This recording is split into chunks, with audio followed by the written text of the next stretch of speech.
Radio Mystery Theater presents...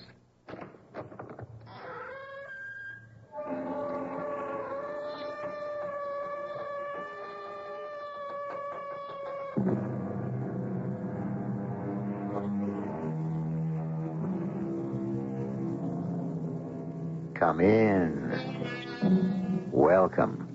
I'm E.G. Marshall. It's a wise father that knows his own child, said the great poet. From this, we may also infer that it's a wise child that knows its own father. In the same vein, we are also told the child is the father of the man.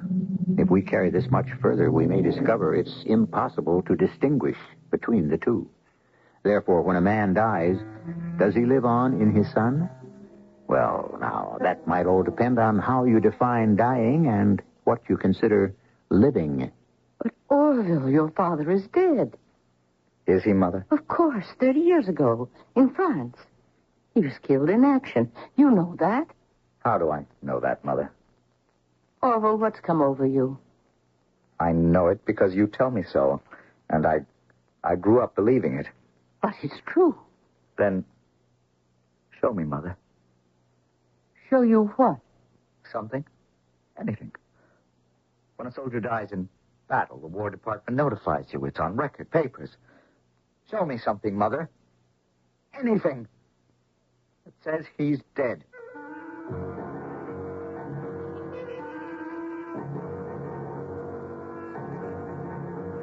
Our mystery drama, Strike Force, was written especially for the Mystery Theater by Sam Dan and stars Michael Wager. It is sponsored in part by X-Lax and True Value Hardware Stores. I'll be back shortly with Act One.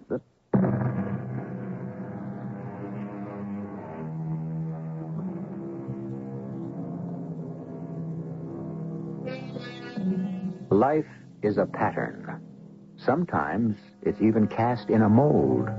The days slip by, one so much like the other, it's almost impossible to tell them apart. And after a while, why bother? We like our routine, the well-worn grooves that guide our journey through life.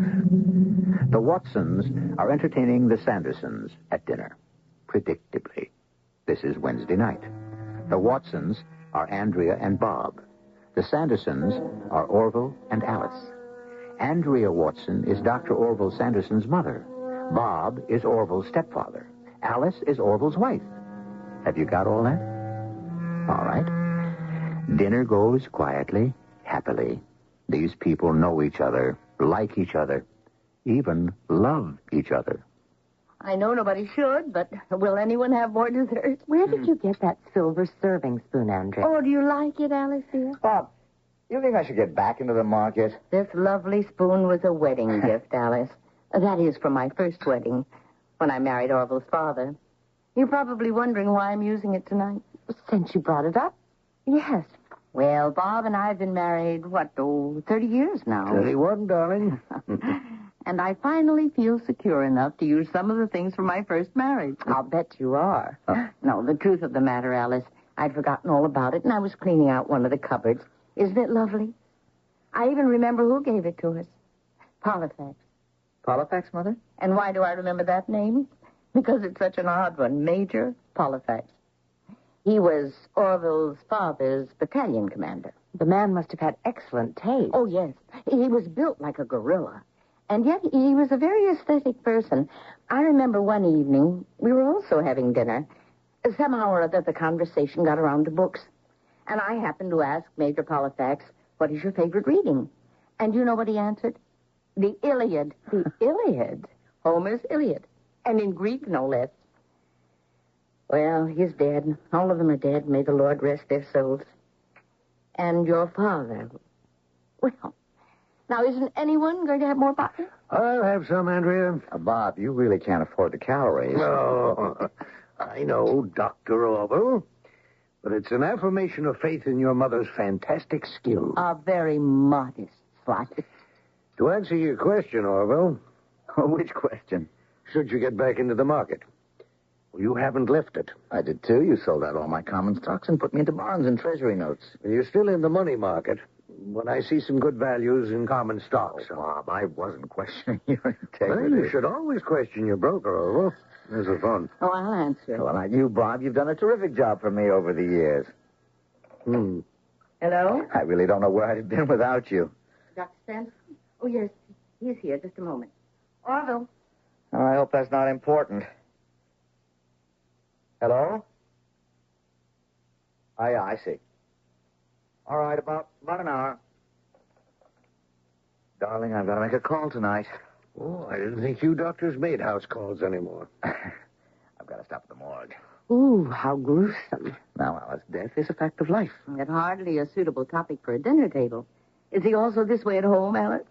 You get used to it, Mother. Why do you have to stop off at the, The morgue. Well, you know, I agreed to work for the coroner's office and duty calls. But in the midst of dinner? Oh, dinner's about over. We're going to leave soon anyhow. I'll get your coats, Orville. You said something very nice to Bob just before, Orville. Did I, Mother? Yes. When you told him he'd done a terrific job for you, and you don't know where you'd have been without him. Well, it's true. Bob's always been so self-conscious of the fact that he hasn't been your real father, and he's tried so hard to make up for it. Well, when you get down to it, he has been my real father. Who else did I have? Orville Sanderson Sr. was a man of glamour, lived an adventurous life, and he died a hero's death. I think the real heroes in this world are the Bob Watsons, who plod along and do their job. We ought to tell him that more often. Alice, I'll drop you at the house, and then go to the morgue.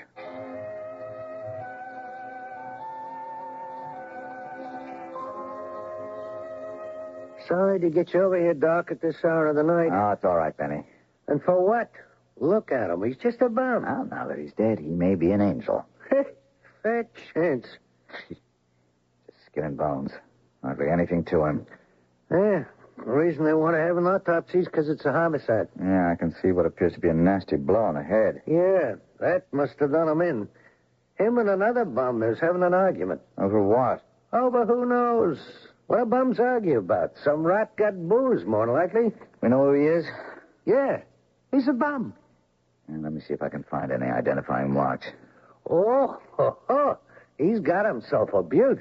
What's that? Well, look, it's the greatest tattoo mark I've ever seen. Here, raise up his arm. Look on the inside. It's just above the elbow, you see? Oh, It's a rattlesnake, all coiled up to strike. And there's a bolt of lightning on either side of him, and it says, Hey, Doc. Doc, what's the matter? Hey, Doc, you all right? what?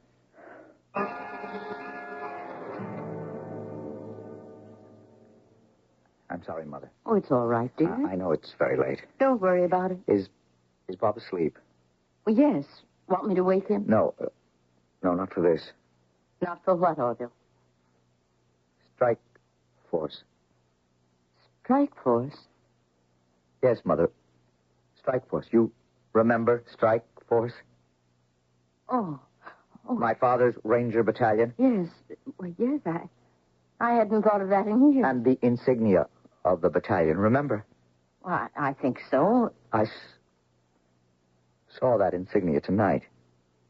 Yes? And not on a sleeve, not on a shoulder patch, but inscribed on a man's skin. Oh, A tattoo. They all tattooed that insignia under their arm. who was the man? A derelict. Well, what had happened to him? He was murdered in a drunken brawl, hardly more than skin and bones, wasted away by too much alcohol, not enough food. And yet this poor, pathetic bag of bones was once big and brawny and bursting with vitality in the peak of condition. The finest fighter in the United States Army. Yes. They were the best in strike force. But, Mother, this man must have known my father. He may have been my father's best friend. He may have been there when my father died. Poor man. All the time I kept looking at him. I kept thinking, you knew my father. You must have known my father. Oh, yes, to see that insignia. Why, it must have been a terrible shock. Mother, we could do something for him. Well, what is there we can do now? But we can't let him disappear into a nameless grave in Potter's Field. He deserves better than a pauper's Oh, funeral. well, of course. He was one of my father's friends. Then we shall give him a decent burial. Mother, Mother, do you suppose you could identify him? Me? Oh, but he's been so long ago, and the man must have undergone such drastic changes. Yes, but, Mother, if you could recognize him, I know it's difficult for you, but if you would... Why are you so determined to know, dear? For my father's sake. It would be doing something for his memory. Oh, but to go to the morgue... We'd better go, Andrea. Bob... I was wakened by someone coming in, so I got up and well, I heard what Orville said to you, dear. I'm frightened. Orville and I will be with you. There's nothing to be afraid of. Just stand over here, Mother. Is this where they keep... Yes, Mother. Look, we'll get this over as quickly as we can. Okay, Benny. Look out, folks. Mother. Oh. Mother, try to remember. Oh, no, I can't seem to. Andrea, dear, isn't he at all familiar? Try to remember, Mother. Are you sure you never saw him before? Oh. He does look familiar. Well, Bob, you never knew any of these fellows, did you? No. But your mother used to describe it. What is familiar about this one, Andrea? Didn't you once tell me about that officer friend of Orville Senior's? Oh, yes. Yes, that's right. I remember now. With the funny name? Yes, Polyfax. It's Mortimer Polyfax. It's Major Polyfax, the battalion commander. Are you sure, Mother? Are you, Andrea? Oh, yes. Yes, it's Mortimer Polyfax. You see, he used to visit your father and me very often. But you said he used to look like a gorilla. This fellow he must have been handsome at one time. Oh, what I meant was that he looked tough. Polyfax was handsome, too. Ruggedly handsome, if you know what I mean. Major Polyfax? Yes. Mortimer Polyfax, scholar, soldier. And my father's best friend. Yes. Well, it's our duty to bury him. Yes, we'll have Bob make the arrangements. No, Mother. These are arrangements I want to make myself.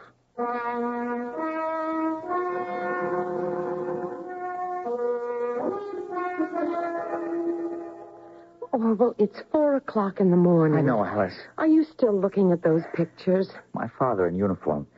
And here's his friend, Major Polyfax. I suppose the Major changed after all these years. Oh, drastically. He was unlucky. He should have died in glory. Instead, he lived in degradation for all these years. A bum. If another doctor had been on call, nobody would have ever known. But we'll give him a meaningful service, a decent coffin, a respectable grave. He was my father's brother. We'll give him a hero's burial. Of course. You just said it. He deserves more than just a quiet private service here. He should have a full military funeral at the Arlington National Cemetery. Is it possible? Of course, this man was Major Polyfax, commander of the Strike Force Ranger Battalion. If he's not entitled to full military honors, who is? Great idea. I'll start making arrangements the first thing in the morning.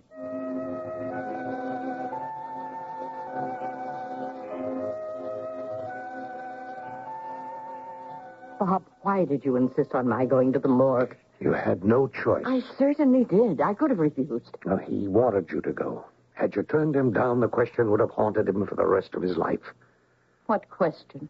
You know what question. He needed to be told that the man lying on the slab in the morgue was not his own father. But why did you get me to say it was Polyfax? Because it had to be somebody. It couldn't be allowed to remain a mystery. The book had to be closed and put away forever. And we've done that. But, Bob, We'll have a quiet, dignified private service, and that'll be the end of it. Yes. Yes, that'll be the end of it. Oh, Bob, I was terrified. Yes, I was, too. The face. It was so changed, so ravaged. But I recognized him at once. So did I. Then he didn't die when we... Please, you mustn't even think about it. Bob, do you know what it means? It means that We didn't murder him. Henry, you must never We say... tried our best, but we didn't. Don't even think about At it. least his blood was not on our hands. That's something to be grateful for. Gratitude comes in many forms, and to learn that you have not committed a murder is one of them. If you thought this was going to be a typical family story, you can see now you'll have to rethink your position. And Act 2, which I shall bring in a few moments, becomes even more untypical. Or maybe it is typical.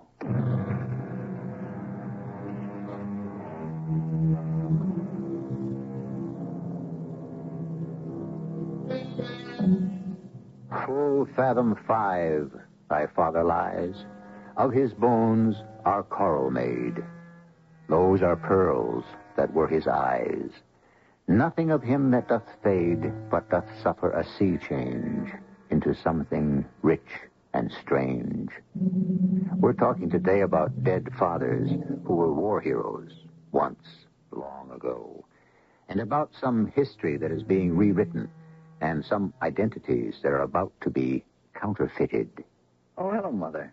Good morning, Orville. Andrea, you're here early. Well, have you forgotten, Alice? We're to play tennis this morning. Oh, that's right. And isn't this late for you, Orville? Aren't you due at the hospital for rounds or whatever? Orville has canceled his appointment for the day. Oh, really? Yep, I'm flying down to Washington, Mother. What's happening there? Well, I have to make arrangements for the funeral. The funeral? Whose? Major Polifax. But aren't we having a private little service here? Nope, that's been changed. Why, I don't understand. This is going to be the full works, full military honors. But why? Well, that's what Polifax would have wanted. He was a professional soldier, and that's what he's going to get. Oh, but how can you... I don't know, but I'm going there to find out. Orville... Mother, I'll miss the plane. You better hurry, too, Andrea. We have the tennis court at 9 sharp. But I should be back by early evening. Darling, is it important? I have this very special client coming in for lunch. He's going to Washington to arrange for an official funeral. Oh. Well, maybe. Maybe what? I don't know. Pop, he's going to find out. He's going to find out. No, he won't. He won't find out anything. Are you sure? Yes, I'm sure. I'm reasonably sure.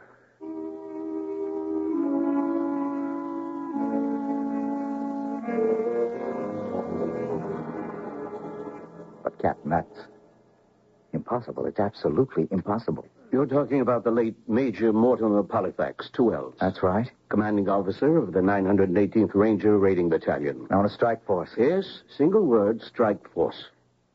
Look, Captain Carey, I think... Well, I know we've absolutely identified him. I know he's entitled to a military funeral. Yes, that's true, but he's already had it. Had what? His military funeral. When? Where? How? He only died the day before yesterday. He's still in the morgue. Dr. Sanderson, according to the record I have here, Major Polifax, Mortimer, no middle initial, was killed in combat. What are you saying? I'm reading from his file. He was killed in action in a town called Seltz in Alsace-Lorraine on December 27th, 1944. That's impossible. These are the facts. He's been positively identified. Major Polifax has been identified by Mrs. Robert Watson of Philadelphia. Not according to the official record. The official record? Captain Carey, how many times has the body of a soldier killed in combat been wrongly identified? Very rarely. Oh, don't tell me these things don't happen. Oh, they do, but in movies and in novels. Oh, Captain, look, I respect your opinion, but I still think my mother is right and the Army is wrong. That's possible, isn't it? Theoretically, anything is possible. But there's a very simple solution to the whole problem, you know. Fingerprints. I'm sorry, Orville. He did resemble the Major. No, Mother. He wasn't the Major. That's been established. And, I wasn't too surprised. Oh? Because from the moment I laid eyes on that man's body, I had a strange sensation. I had the feeling he was my father. Your father? You looked at him. You thought he was this Major Polifax. Why? Well, from what I remembered of the Major, from so many years ago, there was a slight resemblance. But didn't he look anything at all like my father? Your father? No. No. Then why do I have this feeling? Why? Well, we'll soon find out if he is or not. How can he be your father? Your father died in France. He died in the Ardennes forest. There could have been a mistake. Oh, no. No, not about things like that. That's what this captain said down in Washington. But they're willing to check out the fingerprints. I thought they already did. Yes, against those of Major Polifax. Now they have to find out if they match my father's. You know, I'll tell you something, Mother. I'm sure they will.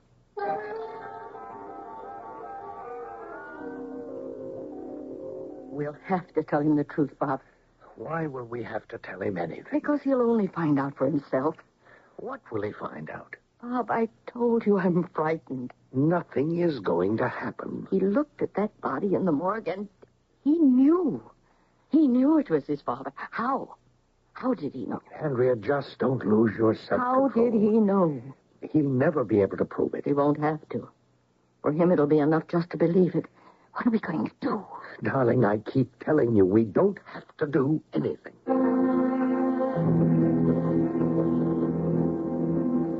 Orville, you have to get some rest. I will. As soon as this identification thing is straightened out. It can't be your father. Then, Alice, why do I feel so sure? I don't know. I wish I didn't feel this way, but I can't help it. I keep going to the morgue. I look at him, and I become more and more convinced. I spoke to your mother and to Bob, and they tell me that your father was killed in the Ardennes forest. It could be a mistake. They were notified by the Defense Department. Since when did my mother and my stepfather accept things just because some government official has told them that... Orville, I just have a feeling of... a very uneasy feeling. I'm suddenly afraid. Of what? Well, these past few days, ever since you came across that body in the morgue... I'd really rather you didn't refer to it as that body. It's my father. Orville, well, let's say you happen to be right. See where that takes us. Ask the first question. If he's your father, what is he doing in the morgue? You know that. He was killed in a street brawl. He was supposed to be in his grave all these years in an American military cemetery in France. Now, why isn't he still buried? Because he wasn't killed there. For the sake of argument, true. And the Army made a mistake, so he's been alive all these years. Where has he been living? How would I know? Why didn't he come back to his wife and his infant son? Well, maybe he had amnesia. Darling, that's what they have in the movies. Why did he become a bum? Don't you call him a bum. All right. What do you want to call him? I don't know. Wait a minute. Maybe there's someone I can't ask.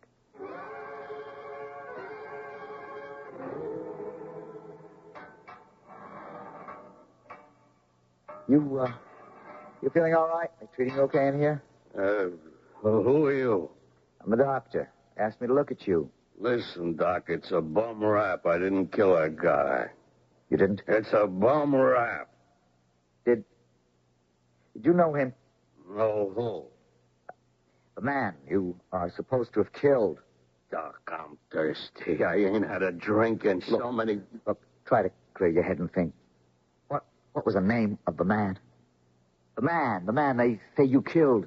His name? His name. Yeah, what was his name? Hey, Doc, do you suppose you'd give me a drink? Oh, look. He had a tattoo on his arm. Would that help you remember? Tattoo with a snake. Yeah.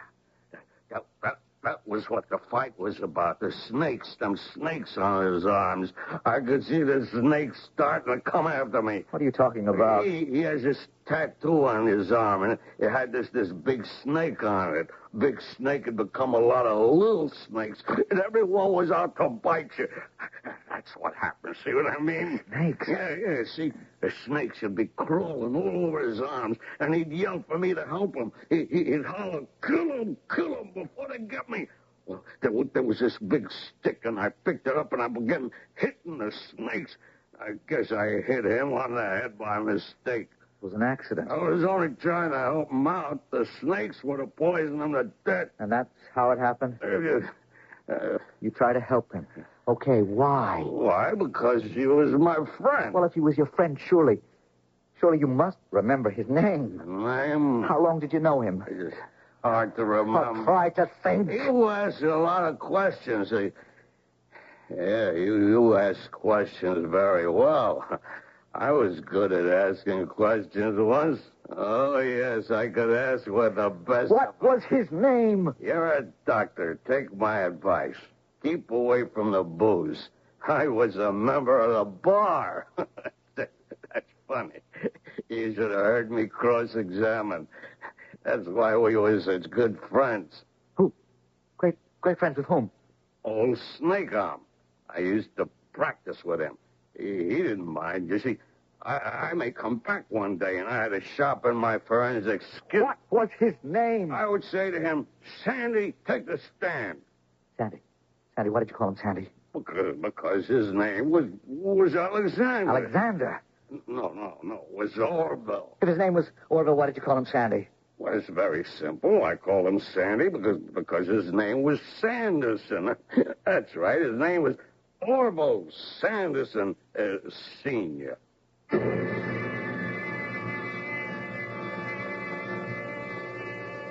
Orville Sanderson, Sr. And he did not fall in France during the Battle of the Ardennes Forest. He came back to America alive. And the Defense Department made a mistake. Or did they? Our story has taken a new turn, but bear in mind the direction has been set by a half-mad alcoholic. I shall return shortly with Act 3.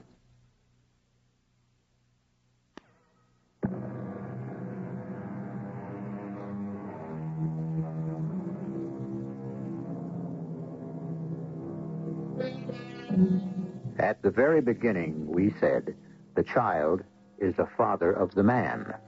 Childhood shows the man, as morning shows the day. The father he never knew, the father who died young, lives in the memory of the son. In most cases, as the tragic hero. For this is the image the son wants to cling to. Perhaps it's the image the son must have. But an image is only a reflection.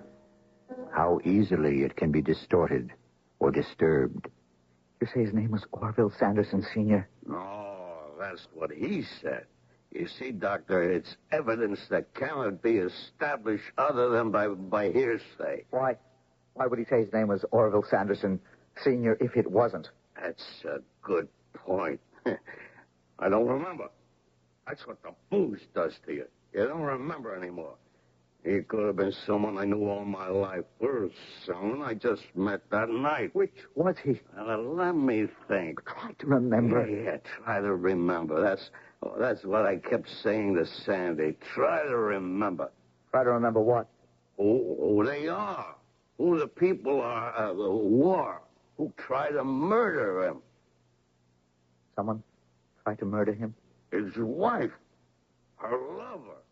He used to say, if I can only remember their names, you and I, we'd be on easy street for life. What are you saying about a wife and a lover? They tried to kill him, yes. When? I don't know. Try to think. Oh, no, I can't do that anymore. I can't think straight. All I can do is drink. That's all I want. Please, get me a drink. I'm sorry, I can't do that. Then who needs you? Who wants you? Get out of here. Please, I'll help you all I can. Get out of here. Guard, get him out of here.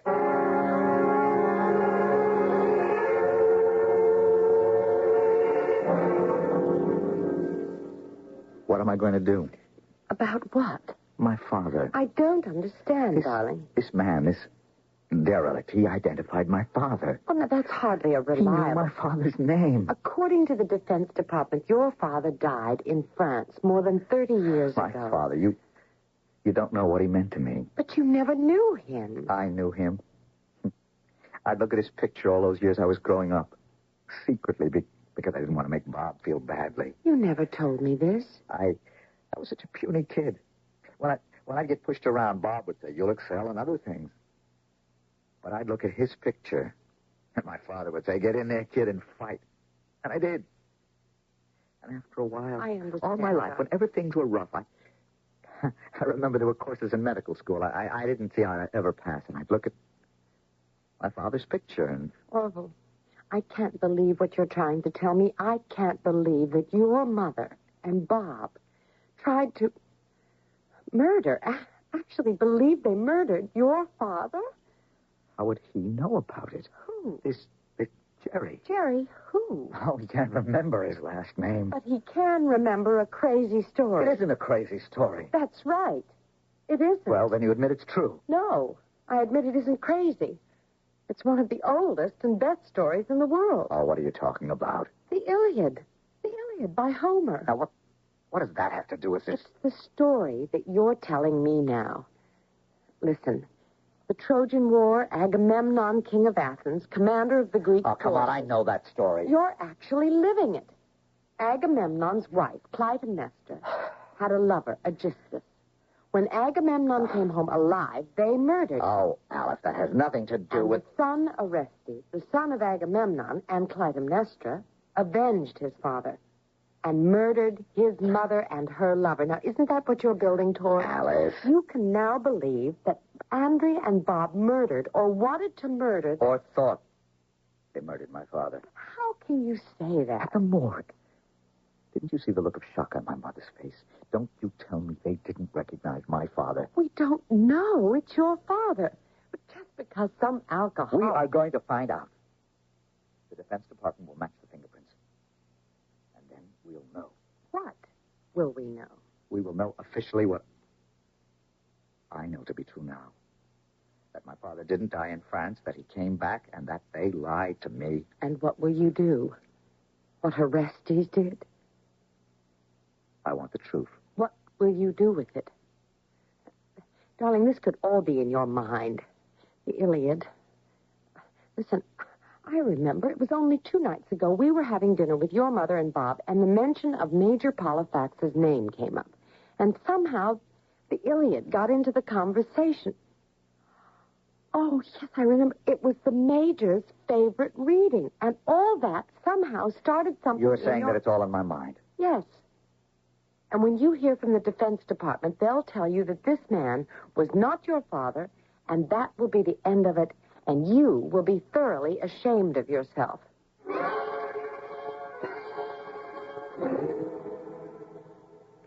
I've tried to talk to him on the phone. Andrea, he could be busy. He's a doctor, after all. Oh, he's avoiding me. Why? He knows. He suspects. Now, please, darling. He knows that dead man is his father. Something tells him, and it's my fault. Now, don't say that. At dinner the other night, I mentioned Major Polifax. Why did I have to bring up that name? Well, it's true. You shouldn't have. And that started his mind thinking. Why did you mention the spoon as a gift from Major Polifax? It isn't true. We never even knew Major Polifax. Well, once you create a falsehood like we did, it becomes a world of its own. You feel that every now and then you have to enhance it. I just felt I had to say that.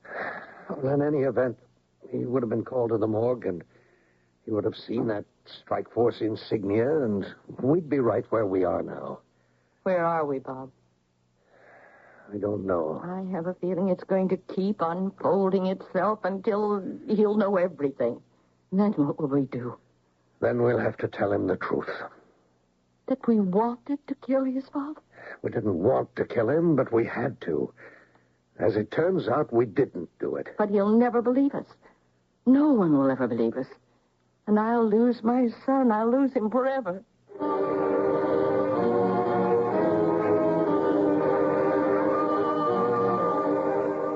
I'm sorry, Mr. Sanderson. Now, look here, Captain Carey, you are saying to me that this man is not my father? That's not what I'm saying, Dr. Sanderson.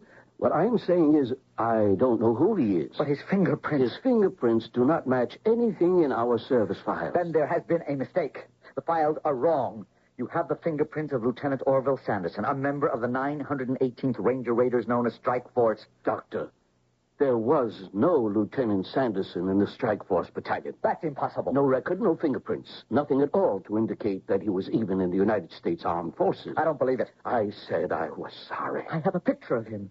From the morgue here, you can see the Strike Force insignia tattooed under his arm. Now, that is the Strike Force insignia. The snake and the lightning, isn't it? Yes.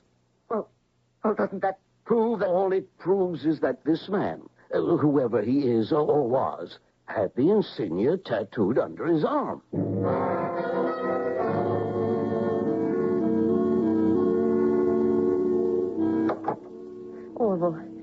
Orville, where have you been? Where haven't I been? All over Washington, D.C. They all say I have to accept what's in the official record. My father was never a member of the armed forces. But then the man, the derelict, he's not your father. He is. My mother and Bob lied to me. My father was never a soldier. He was a bum. They tried to murder him many years ago, and somehow they didn't, and here he turns up now. Well? Well, what? I'm going to face him with it. Please, Orville, what good will that do? They destroyed my father. They'll pay for it. What do you mean? Pay for it? How? I don't know yet. Orville, Mother, what are you doing here? we decided to wait for you. What for?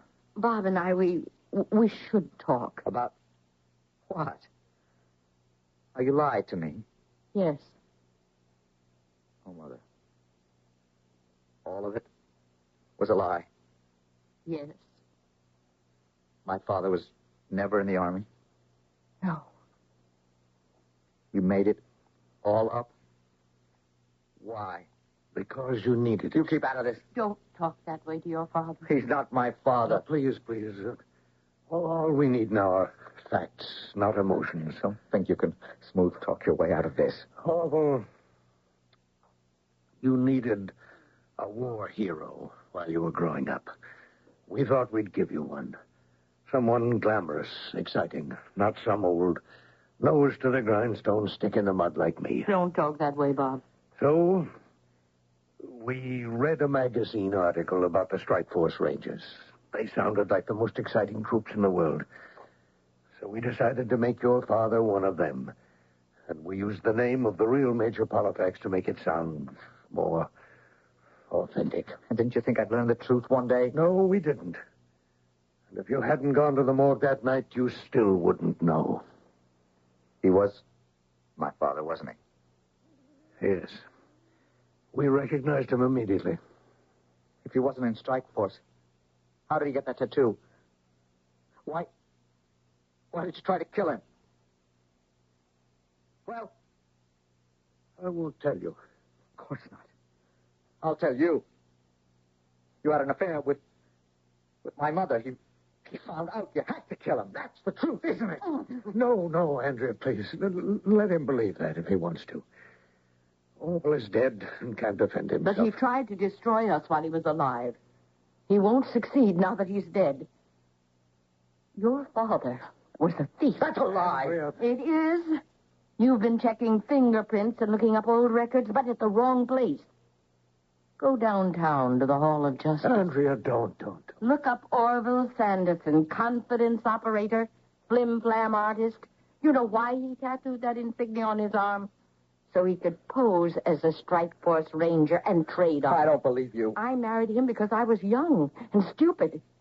He deserted me the day after you were born. Now, you said enough, Andrea, please. Bob helped me because he loved me. Orville had disappeared. But he came back when you were 3 years old, and he was crazy. Something had snapped in his mind. He believed his own stories. He believed he had been in the war, and he accused me of betraying him with Bob. It wasn't his fault. He was mentally disturbed. And he had a gun. He forced Bob and me into a car. He drove us up to the mountains. He said he was going to kill us, and I tried to get the gun away. There was an accident. We drove off the side of a hill. We had scratches, Andrea and I. But we thought he was dead. It was wild country, deserted country. We thought that would be the end of it. Maybe it was wrong, but we wanted him dead. Because as long as he was alive, we'd never have a moment's peace. Evidently, he didn't die. And now, years later, he turns up in the morgue. And you find him.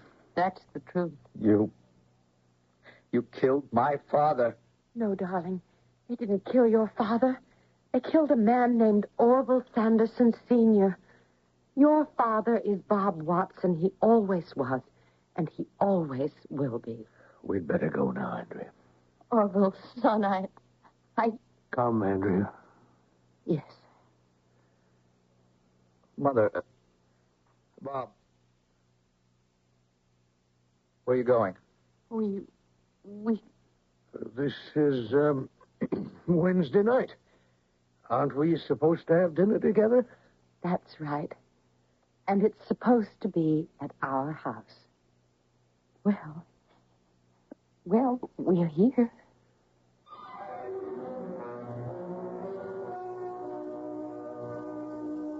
It's Wednesday night, which means that the Watsons and the Sandersons are having dinner together. Andrea Watson is Dr. Orville Sanderson's mother. Bob Watson is his stepfather. Alice Sanderson is Orville's wife. They are such a close-knit and devoted family. Things run so smoothly and comfortably. Practically everyone envies them. I shall return in just a few moments.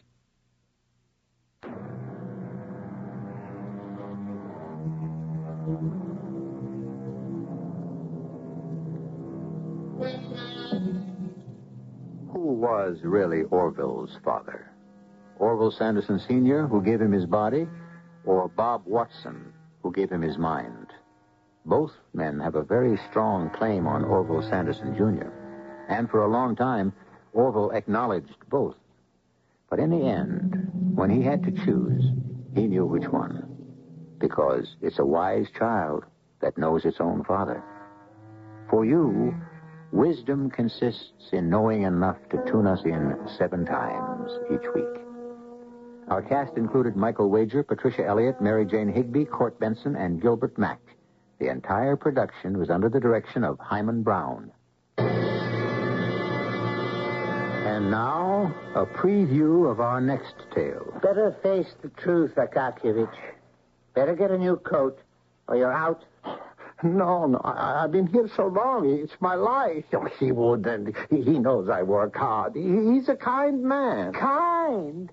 You could sit here till you're hold behind with one big bunion, and all you'd get in reward for your labors would be a badge in your buttonhole. I tell you, you'd better get that coat. I don't have the money. Better get it.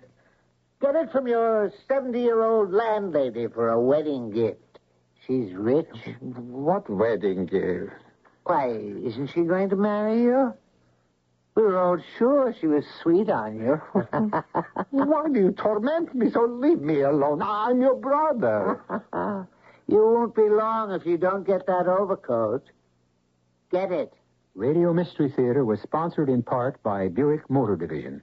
This is E.G. Marshall inviting you to return to our Mystery Theater for another adventure in the macabre. Until next time, pleasant dreams.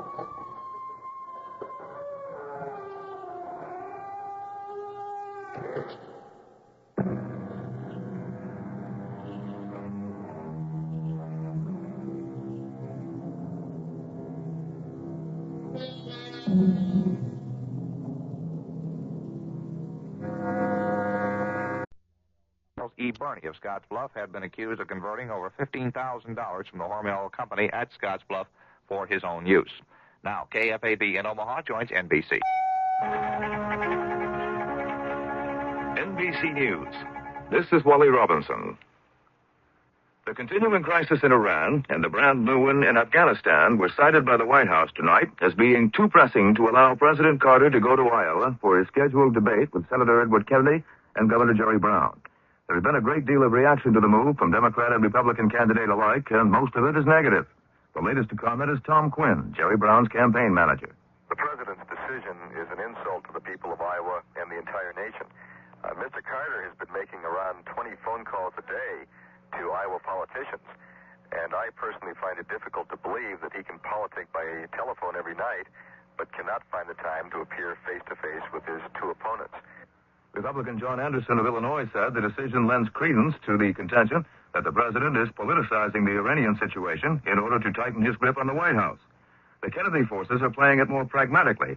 They offer to move the location of the debates and exclude any Iranian content if that would get the show on the road again. Sources say the Kennedy camp is very keen for the confrontation, feeling it's vital if their man is to get his flagging campaign moving again. More news after this. Tax breaks that may be in store for the 1980 election year. If you missed this major story, you haven't been reading the Wall Street Journal. And in today's economic turmoil, you can't afford to lose touch with what's happening in every phase of business. So have a pencil ready for an important offer that will help keep you informed.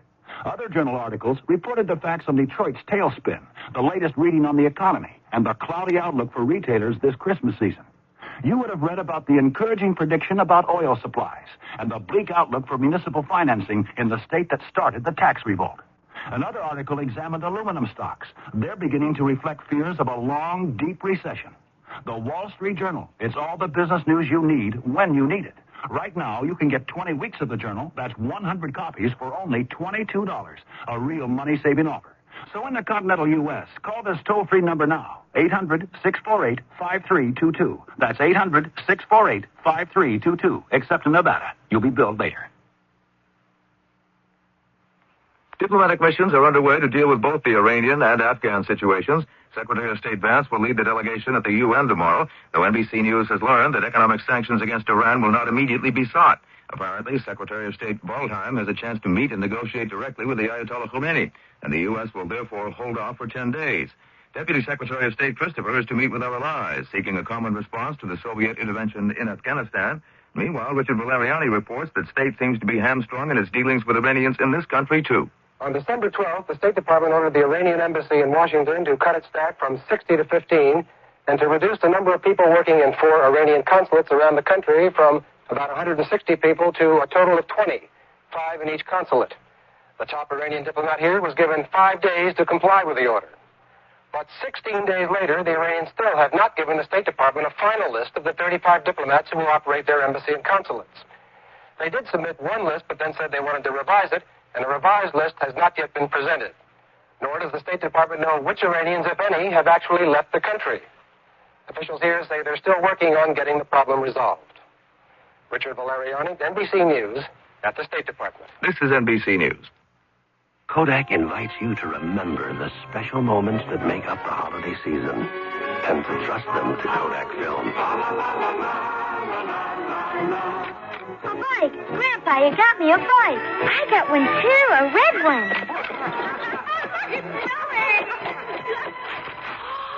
No, you shouldn't have. I know. Oh, I know. How did you know? I knew. Shouldn't you trust moments like these to Kodak Film?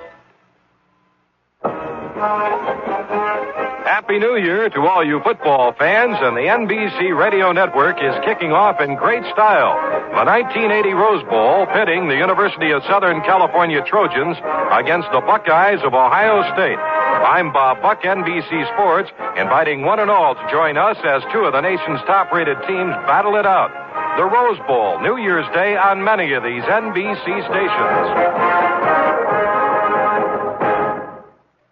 The holidays have always been attended by various discomforts, usually brought on by enjoying one's meals too much or enjoying one's eggnog too much. George Gobel once called it being overserved. Now you can add another malady, profiled by NBC's Rob Sharkey in Los Angeles. A problem for many over the holidays is insomnia. It occurs whenever regular daily patterns are disrupted, but what researchers are learning about it may put us to sleep. Insomnia is sexist. More women suffer than men. It's often caused by agrypniophobia, fear of not being able to sleep. Caffeine and nicotine are also causes. Both are stimulants. Alcohol can be, too, making your nightcap an eye-opener. Sleeping pills lose effectiveness after a few days. But what will work is protein, because it contains a natural sedative. Next time the Sandman stays away, try a high-protein dinner and a glass of milk at bedtime. Wally Robinson, NBC News. In Omaha and Council Bluffs, we have 29 degrees and some light snow. Lincoln, cloudy skies and 30. This is KFAV in Omaha. Now, the Mystery Theater.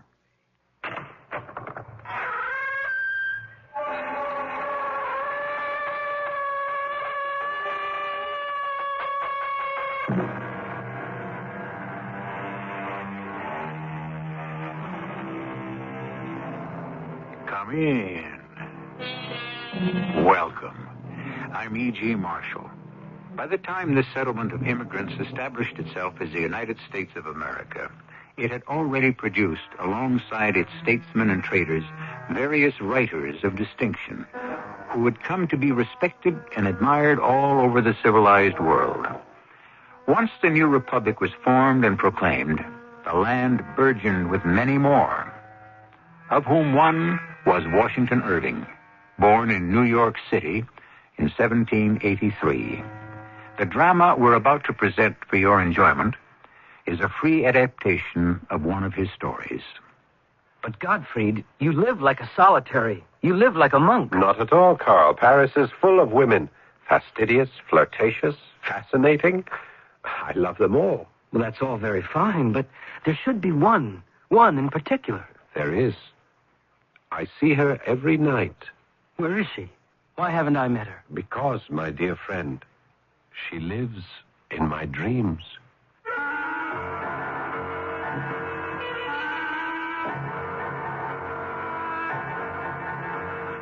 Our mystery drama, The Guillotine, was written especially for the Mystery Theater by Elspeth Eric and stars Paul Hecht. It is sponsored in part by Contact, the 12-hour cold capsule, and True Value hardware stores. I'll be back shortly with Act One. Kodak invites you to remember the special moments that make up the holiday season and to trust them to Kodak Film. A bike. Grandpa, you got me a bike. I got one, too, a red one.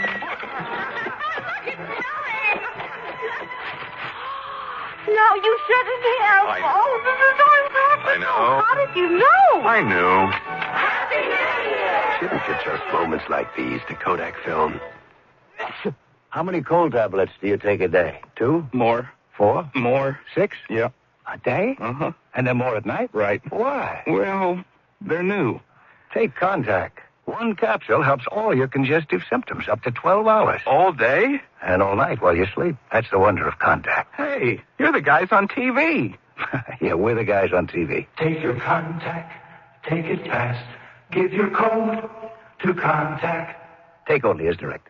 This is the season when Dean's Camera Centers are specially helpful to camera bugs. Dean's have a complete stock of Kodak film, black and white, color, and self-developing, for beginning photographers as well as professionals. And the holidays are one time you won't want to get caught short. Remember, too, Dean's for Kodak film processing and Kodak prints. You'll want to get those slides you took during Christmas and New Year's developed quickly and professionally. And Kodak picks up and delivers to both Dean's Camera Centers every day. So have a happy holiday, and for film or processing, visit Dean's Downtown or Dean's Countryside Village Camera Center. If you think it takes you a long time to make yourself look good, just think. It took national parks thousands of years to become the natural beauties they are when you visit them today. But will they still be that beautiful when you leave? Everyone likes to have a good time, but litter is no fun for anyone. So remember, leave your footprints on the trails, but leave your candy wrappers, film boxes, lunch bags, and other trash in the trash cans the Park Service provides. This message from your National Park Service, U.S. Department of the Interior. Omaha and Council Bluffs at 29 degrees and light snow. Lincoln, 30 degrees and some cloudy skies. This is KFAB.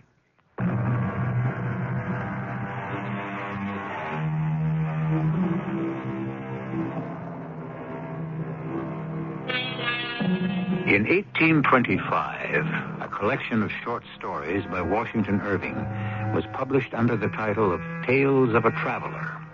One section of the book is charmingly headed, Strange Stories by a Nervous Gentleman.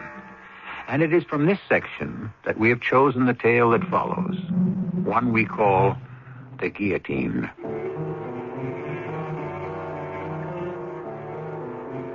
I am of a brooding and introspective nature. It has always been thus. It was never that I scorned the follies and the fripperies of this world. Indeed, I begrudged others their free and easy access to such vanities, their effortless enjoyment of them, with a profound and a scorching envy that was driving me to the very edge of my self-control. I felt about to howl with the torment of my incapacity. In my agony, I turned to the only friend I had, my fellow student, my compatriot, the sole human who had tolerated my intolerable moods without blame, without censure, without what surely would have finished me off, without abandoning me. Gottfried, my dear friend. Help me, Carl, help me. But of course. Just tell me what I can do. I don't know. Is it money? Do you need money? Money. If it were only money. It is myself, my tortured, restless, squirming self that looks for rest and cannot find it, that searches for peace and watches it retreat with every step I take. Desperation tracks my heels when I walk the streets. Melancholy meets me at every corner. And gloom, deep, impenetrable gloom, fills the house where I live. Gottfried, you are so much more clever than I. Clever? You call me clever? You shut yourself away from others. No, not from you. You are my link to life, my only tie to the real world about me. Then let me tell you straight out what I think. Your manner of living, your fevered absorption in your studies, your avoidance of the company of most men and all women... But I never know what to say to them. All these things combined, Gottfried, have impaired your health. You are haggard and pale. Your shoulders are bent. Your eyes have a look that is not quite of this world. Forgive me, my friend, if I speak roughly. No, you speak truly. But I think it is not alone your body that is failing. I think your imagination has become, forgive the word, diseased. Have I said too much? Have I gone too far? I must tell you that of late I have been studying many philosophical theories. Not just the recognized ones, but those more obscure, more, perhaps, radical. You have the mind for such weighty things, Gottfried. I've gone back to the Egyptians, to the Hindu. I've walked with Paracelsus in his garden. Of late, I've immersed myself in the teachings of Swedenborg and his New Jerusalem church. Swedenborg? I don't think I know. He's a Swedish philosopher, a religious writer. He died a few years back, but he claimed to have established direct communication with a spiritual world. How did he do that? Through the opening of his spiritual senses. And you? Well, can you? Has that happened to you? Of course not. It didn't happen to Swedenborg until he was 57 years of age, but it might happen, or something very like it might happen to me, if only... What, Gottfried? If only what? If only I could escape. Escape whom? Escape what? An evil influence, Carl. It hangs over me night and day. Oh, how can you say such things? Because I know them to be true.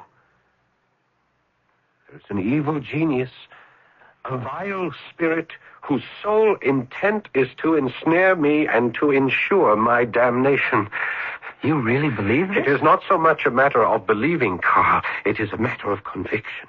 Conviction that it is so. And being convinced that it is so, it is so.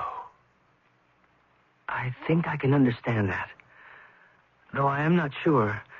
I have never been given over much to fancies of that sort. I'm more of a practical man, you might say. Still, in a way, I can understand how a man like yourself could seize upon such an idea and become let's say a victim of it. Yes, you've hit on the word, Carl. I am a victim of my own imaginings. Yes, you are exquisitely correct. Well, then, if I could go on and make a further suggestion. By all means, speak out. It's my thought that you should leave here and go to Paris. Paris? Well, you could finish your studies there as well as here. Well, the Sorbonne is as fine a university as one could wish. And Paris is such a splendid city. A change of scene. A change of company, perhaps. Female company in particular. Who knows what all that might do for you? Yes. Who knows? At first, it seemed that Paris might indeed be the answer to my dilemma. The revolution was breaking out and beginning to spread. I had studied Jean-Jacques Rousseau's social contract, paragraph by paragraph, and his theory of the equality of man and representational government had captivated my mind. More than that, the delirium of the people of Paris, their fervor, their ecstasy, it seemed that simply to live in such an atmosphere would be enough to cleanse my mind of its morbidity. I found myself a room on a narrow, dark street in the Latin Quarter, not far from the monastic walls of the Sorbonne. The concierge who showed me my quarters was as gloomy as the street itself. There it is. 2 francs. It has a window? You can see that it has. Ah, yes. I'll need a table to put in front of the window. Could you arrange that? And a straight chair to put in front of the table. Is that possible? I am a student at the Sorbonne. I'll be doing some writing. I'll arrange it. Could you also arrange for an armoire? I have only a very few clothes, but I will... There are nails on the wall. Oh, yes, I see. Now, about bookshelves, I have very few clothes, but I have a great many books, and I expect to have more, so... I have no bookshelves. I see. Well, for the time being, I suppose I can stack them on the floor or under the bed. I'll manage. 2 francs. Oh, yes, of course. There you are. Mm. The students at the Sorbonne seem very excited about the uprising. Students are always excited about something. And the establishment of the National Assembly. A gesture. Oh, but, Madame, it confirmed the revolution. The king will never again be absolute. If not the king, then it will be another. How can you be so pessimistic? Why, the day the people captured the Bastille, I was not here, but I heard of it. The king went to the Guildhall. He gave in. He even wore the red, white, and blue cockade, I was told. That is true, isn't it? Oh, yes. Well, then, the arrest of the royal family? Yes. And the march on Paris from Marseille? Oh, what a thrill. They managed 18 miles a day, I'm told. Imagine that, in midsummer and drawing their cannon with them. No body of men has ever accomplished such an extraordinary feat. Yes. The king, the queen, the dauphin, all imprisoned in the tower of the temple. Oh, yes. And the establishment of the Committee of Public Safety. You approve? Well, how could I not approve, Madame, with the great Marat heading the committee? Marat is a madman. No, not mad. Oh, or if he is not quite sane, that is due to his ardent belief in equality and government by general consent. The massacres of September? More than 1,000 killed? Well, I know very little of that. You know very little of anything, monsieur. It's your youth, perhaps. I should be generous and call it that. Well, it's true. I'm young, but I am not completely ignorant of the world and its ways. Not completely. You are. You are ignorant and you are arrogant. Madame, I must protest. Have you heard of a man called Robespierre? Yes, I've heard of him. He is idolized by the people. He will join the Committee of Public Safety before the year is out. And the king will lose his head. Yes, in January of 1793, King Louis XVI was guillotined. 6 months later, Robespierre joined the Committee of Public Safety. Hundreds upon hundreds passed before the Revolutionary Tribunal and were executed. Danton, the man I had idealized, was among the victims. So was Madame Elisabeth, sister to the king. So was the queen. I sickened and turned away. The terror had begun, and I shrank from the sight of it. I spent the better part of my days in the libraries, those catacombs of departed authors, rummaging among their hoards of dusty and obsolete works in quest of food for my unhealthy appetite.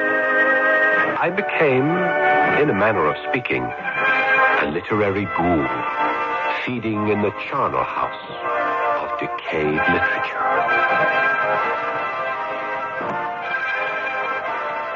Washington Irving was born just as the seeds of the French Revolution were starting to germinate. By the time he was of school age, the revolution had been confirmed by the establishment of the National Assembly. At the age of 8, he was old enough to hear from his elders of the March on Paris in the spring.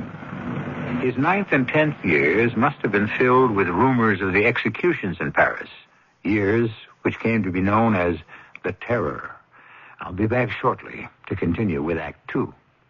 The next time you want to do it yourself, be professional. Use a quality Skill power tool from True Value hardware stores.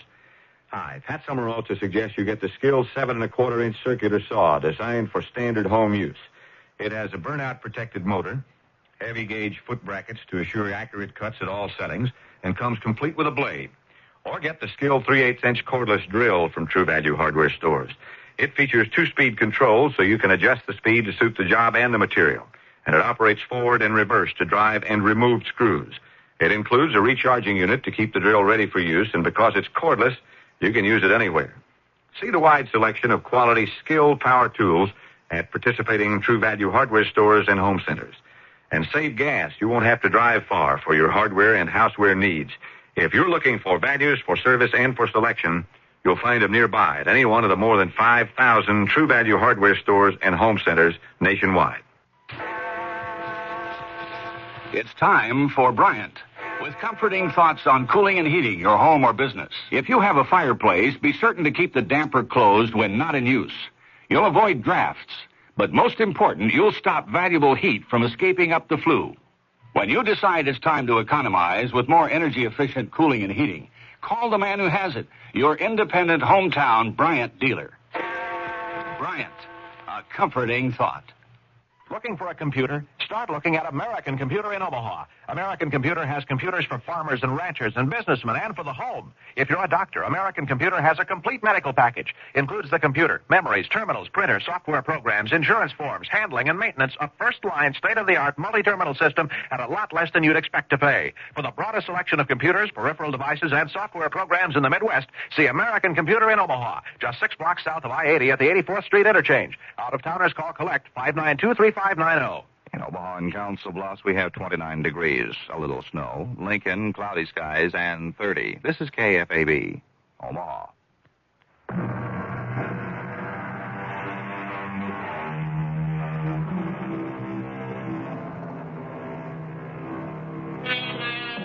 Washington Irving started out to become a lawyer, but his health was not robust. And, as was very much the habit with doctors of his time, he was advised to travel abroad and so build up his constitution. We shall never know what sort of lawyer he might have become, but we know for a certainty that he developed into a first-class writer. And it was his early visit to Europe which roused his interest in the Gothic tales of terror and romance, such as the one we have adapted for you.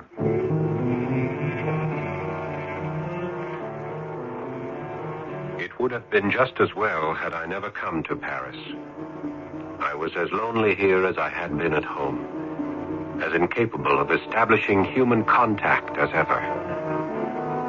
I sank deeper and deeper into my studies of writers long deceased, and saw no one at all but the old crone who was concierge of the establishment where I had my cell-like chamber.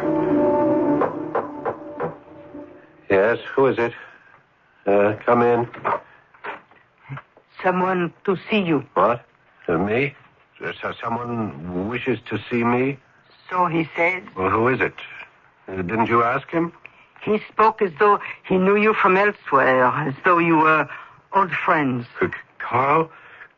Did he say his name is Carl? I told you he didn't say. I didn't ask. Yes, of course, it's Carl. Who else could it be? Well, what shall I say to him, your friend, Carl? Well, ask him kindly to come up at once, if he will, or I'll come down. Anything at all. Tell him he's most welcome. Would you believe it? I was trembling all over. Clumsily, I tried to put the room into some kind of order. I kicked books under the bed. I scraped together papers and notebooks from my table and tried to stack them into a semblance of neatness. I patted the narrow little bed and drew the spread more evenly over its lumpy surface. I was scurrying about like the most frantic housewife when I heard Carl's voice from the doorway. It's only I, you know, Godfrey. Only you, Carl. Carl, come in, please. Sit down. Carl, I am so happy to see you. You don't know. You just don't know. I am happy that you are happy. To have someone to talk to, someone like you, someone who understands. I did not know till this very moment how much I have needed someone I could talk to open my heart to. Wait now. You mean there's been no one here in Paris? No one at all. I have spent my time at the Sorbonne, in the libraries, in the museums. But Gottfried, no one can live entirely within libraries and museums. Yes, I know. The moment I saw you standing there, I knew. It begins to look as though I gave you bad advice, counseling you to come to Paris. No. It was sound advice. At least it seemed to be at first. Paris seemed to be the tonic I was needing. At first, you say? Well, then what? Well, there's... Oh, wait, I haven't offered you anything to drink. Must have a bottle of wine around here somewhere. Yes, here we are. Cheap sort, I'm afraid. Very ordinary Beaujolais. I'm sorry, I could go out. Godfrey, don't excite yourself. Think of whom you're speaking to. It's Carl, your friend. Think of all the evenings we shared a bottle of the cheapest wine and found it sufficient because of the pleasure of each other's company. Yes. Now, can't we open this bottle in the same spirit? Of course we can. Forgive me. My manners have grown coarse. It comes from being too much alone. There must be another glass somewhere around. I'm sure I had one. Oh, here we are. Now. Oh. Gottfried. To friendship. Our friendship. Yours and mine. You know, I am beginning to feel almost like a man again. Tell me what has brought you to this sorry state. The blood. I beg your pardon? You said the blood? You know how wildly enthusiastic I was with the political theories of the revolution and the philosophy behind them. They seemed to open a vista of progress for mankind. A wide and open road down which we could travel toward the perfect state. You were always one to look for perfection. And why not? Why not? Oh, well... Why were we put on earth if not to search for the perfect state? Are we supposed to wallow in the mediocre and pretend that it suffices? Roll about in filth and call it good? Is that our reason for being? Is that what we were created for in God's image? Dear friend, you must try not to excite yourself. Excite myself? It is enough to drive me mad. That the visions were all forsaken and the visionaries turned to killing. The dreams were trampled and the dreamers drowned themselves in blood. Carl, there are times when I think it has done just that. You mean? Listen to me, Carl. Let me tell you something. I must tell someone. There's only you. No one else. Of course, Gottfried. You can tell me anything. Carl, in the most ancient part of Paris, where the Hotel de Ville lies, you know the place? I have heard of it. On the Place de Grève, the open space in front of the Hotel de Ville. That is where they have erected the guillotine. I have heard, yes. This instrument of death stands ever ready. The scaffold runs all day with blood. All day, each day. Victims are dragged there and made to kneel. A heavy blade is released. It slides swiftly down vertical guides. And the head of the victim, oh, Heavenly Father, it is too horrible, too terrible. I can't endure it. You mustn't take these crimes upon yourself. A revolution has never been accomplished without shedding blood. Yes, but this has become a mania for blood, an insatiable thirst. Even now, at this moment, while the city sleeps, that horrible engine stands, grim and silent, waiting for fresh victims. It sickens me. It congeals my heart. It freezes my blood. I understand. I do. And that is why I have turned away to the study of ancient writers. Dead thinkers, anything to separate me from the awful present. My poor Gottfried. I am so sorry. So sorry. Thank you. I am ashamed to accept your pity, yet I thank you for it, which shames me all the more that I should be grateful. But there must be other things. There must be more to life. Come, let's finish this bottle of wine before I have to leave. Leave? You have to leave? Oh, not quite yet. I can spend another quarter of an hour with you. Quarter of an hour? No more than that? I must take a train back at midnight. I had hoped that I have been so alone. Yes, come now. Let's make the most of our time together. Drink up now, and we'll talk of pleasant things. Such as... Yes, such as what? Well, such as women, for example. Surely there are women in Paris who have taken your fancy. Oh, yes. Yes, many, many. Well, there now. You see? Things are not all black and gloomy. Of course, I have not met any women. I haven't the knack. I've never had it. You know that. Well, I thought that here, in Paris, you might, acquire it. Learn the ways of the world. Oh, no, I'm too shy. I can't find the courage. But I think about them. Oh, do you now? Yes, I do. I think of them a great deal when I come back here to my lonely room, my cell. I think back in my mind to the delectable faces I have seen on the streets. You know what, Carl? No, what? In my reveries, in my dreams of them, they are even lovelier than they looked on the streets. What do you think of that? Do you mean to tell me that there isn't even one woman? One in particular? Just one? Oh, yes. Yes, there is one. One very particular one. Oh, that's better. Tell me about her. Tell you about her? How can I tell you about her? Well, start by telling me what she looks like. Yes. Well, her skin is very pale. Very, very pale. White. Like a white rose. Her eyes? Dark and burning hot like sultry suns. Better and better.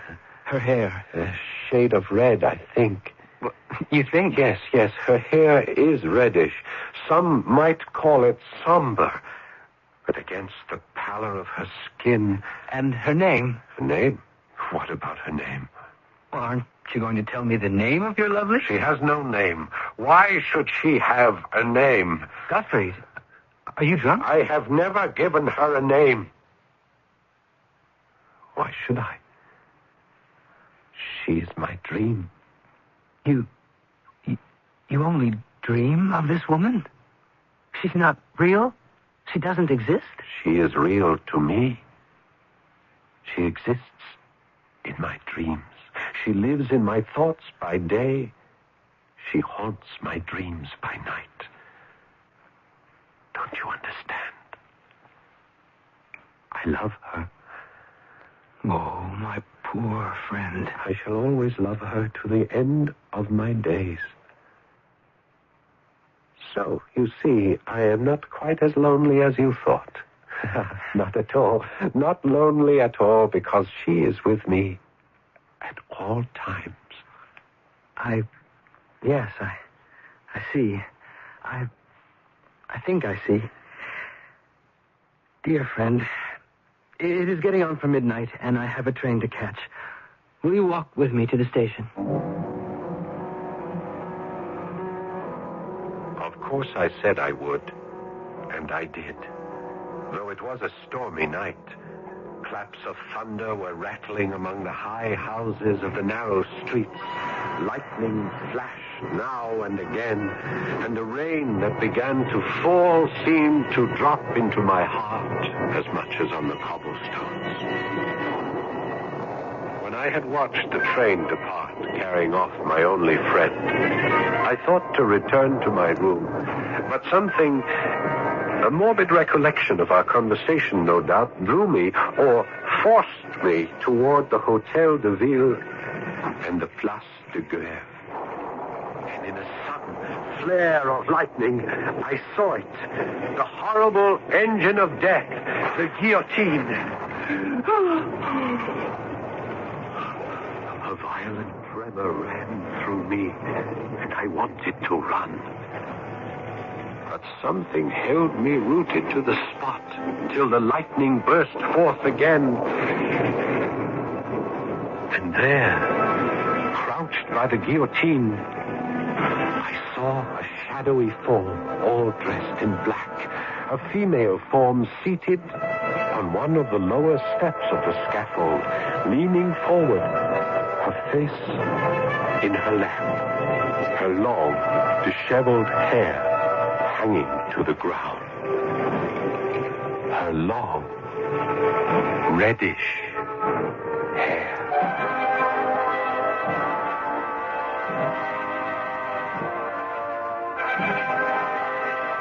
You are listening to a tale of terror and romance, told in the Gothic style. So-called Gothic stories were enormously popular in the 19th century, and they have never wholly ceased to be in demand by the reading public, or for that matter, the viewing audience, or, as now, the listening one. It is good to remember that the Gothic romance was assisted into our world by a gentleman from New York, Mr. Washington Irving. I'll be back shortly with our concluding act. Hi, this is Michael Landon. I know pictures of your family are important, so when you get them developed, do what I did. Make sure Kodak paper is behind them. Just ask for Kodak paper for a good look. Kodak paper for a good look. Make sure you look for a store with a Kodak paper sign. The one that says, "We use Kodak paper," for a good look. And tell them Michael sent you. Just ask for Kodak paper for a good look. Kodak paper for a good look. Walter Cronkite, one of a kind, writing, editing, working with the superb CBS News team to gather and report the news. The daily, constant pressure of being the best. And there's only one place you can find this anchor man, this editor, this team. Good evening. After Strong Buck, Cronkite and Company, only on the CBS Evening News. Monday through Friday on the CBS Television Network. They said it couldn't be written. The book that hit America like a runaway locomotive. The new Consumer Information Catalog. For the life of me, Foster, your obsession with that book escapes me. It's only a catalog. The book that's helping America find a better way to live. What do you find in that catalog? Something you could never give me, Lillian. More than 200 fact-filled federal publications listed inside. Booklets on home and car repairs, weight control, keeping household records, and more. I read them all to be the man you want me to be. That's a lot of reading. The book you have to read from the Consumer Information Center of the U.S. Government. The new Consumer Information Catalog. It's free. Just write to Free Catalog, Pueblo, Colorado, 81009. That's Free Catalog, Pueblo, Colorado, 81009. Send for the book. Don't wait for the movie. Tomorrow night's Mystery Theater deals with a man who literally fought windmills. Hear the adventures of Don Quixote at 11:05 on KFAB. But now we return to Act 3 of The Guillotine.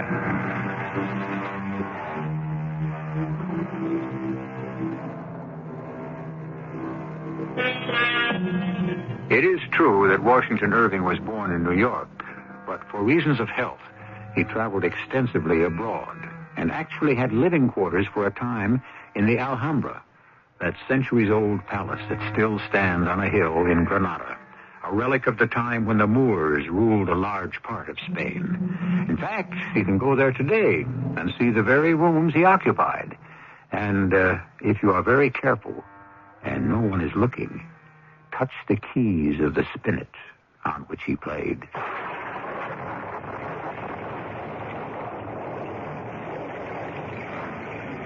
stood in the teeming rain and gazed at the woman in black who sat on the steps of the scaffold.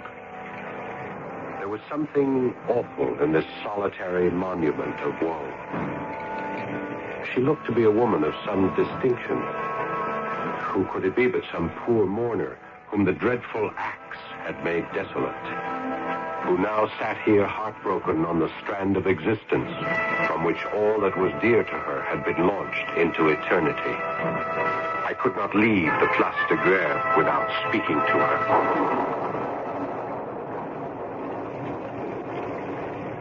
Madame, your pardon, Madame. I would not intrude upon your solitude, but neither can I pass by and leave you here alone. The storm, the hour of the night. Let me lead you away from this gruesome place. Let me take you to your friends who will cherish and take care of you. Madame? I have no friends. Oh, Madame, such a one as you. I have no friends on earth. The guillotine has taken them all. Is that what you mean? My heart weeps for you. But if there are no friends to give you refuge, at least let me take you home. I have no home. But in the grave. Oh, Madame, I know I am a stranger to you. You have no reason to trust either me or my intentions, but if you would permit me to offer you my protection. I am a poor student, Madame. I am not even a native of Paris. I live in the most humble hotel in the Latin Quarter. Such as it is, I would be honored, happy, if you would let me place my single room at your disposal on this most wretched of nights. You seem very kind. Very sincere. Thank you, Madame, for understanding. Then you will come with me? You will permit me to enlist as your protector? Monsieur, my fate lies in your hands.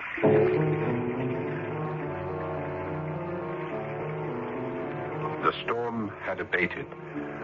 All Paris was quiet.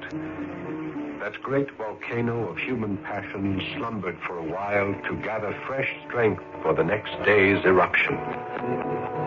I conducted my charge through the ancient streets of the Latin Quarter by the dusky walls of the Sorbonne to the dingy hotel where I lived.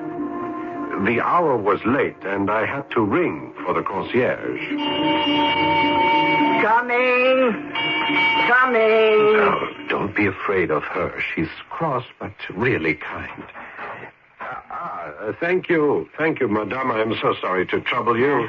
You have someone with you? Yes, a friend.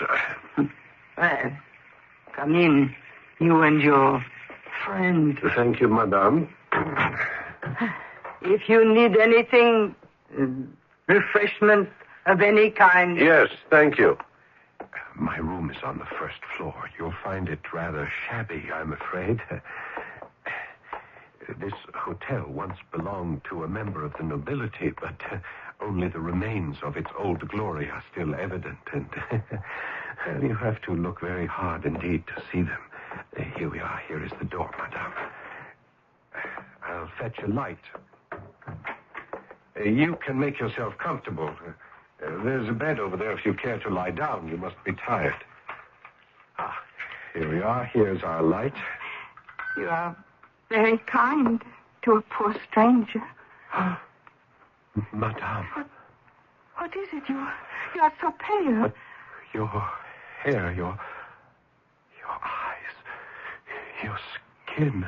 They please you? Your black dress, your black cape, it's so simple. Oh, I am happy you like them. No jewels, no ornaments of any kind. Only a broad black band around your lovely neck with its diamond clasp. You are too perfect. You are too perfect by far, Madame. May I tell you something of what is in my heart? I have loved you for a very long time. What's that? A very long time? I have seen you every night for months. And many times during the day. Oh, well, have you been following me, young man? I have been dreaming of you. Asleep at night, in trance during the day. It has been your face, your form that filled my thoughts and fevered my imagination. Madame, I adore you. Oh, how strange it all is. Strange but marvelous. That you should have thought of me all this time. Thought of you, dreamed of you. Oh, was it that you, young and ardent, have filled your head with thoughts of the other sex? It would only be natural. And your thoughts simply reappeared in your dreams. Madame, though I am of such a shy disposition, I have never had the courage to pursue my fancies into the world of reality. All this is known to a friend of mine. He was here today. A short visit to Paris. We talked here in this very room. I spent a good part of our time together telling him that while I thought of women as any man does, still, there was one in particular. One very particular one. Oh, are you saying... My friend asked me what she looked like, this one particular woman. He asked me to describe her. Yes? And I said her skin is white as a white rose. Oh. Her eyes are dark like sultry suns, and her hair a certain shade of deep red. Oh, my dear. Surely such a miracle that you have come to life, that you sit here in my little room in all your beauty and desirability. I told my friend this evening, I said, do not pity me because I love this woman of my dreams and shall always love her. Oh. And what did he have to say to that, your friend? I think he understood. At least he accepted what I said as truth, as my truth. But then it was time for him to take his train. We said farewell. I started to walk back here. And then we met by the guillotine. And I dared to speak to you. And I listened and believed And you. I brought you back to my humble room, and here we are, together. I tell you, it is a miracle. The miracle of my life. It is yourself. It is you come to life. It is you sitting next to me. Your hand I am holding. Your eyes I gaze into. It is your lips I desire. If I might only... Yes? If I might kiss those lips just once. Oh, only once? Madame, my most beloved. Oh, my darling. Again. Again. My sweet angel, you give me courage to ask you something I never thought to ask. Yes, my love. Do you feel as I feel? Yes. Why should we separate, you and I? Our hearts are already united in the eye of reason and honor. We are as one. Oh, yes. You have no home, no family. Let me be home, family, everything to you. Rather, let us be everything to each other. Here, take my hand. I pledge myself to you forever. Forever? You say forever? Forever. Oh, then, my lover, I am yours.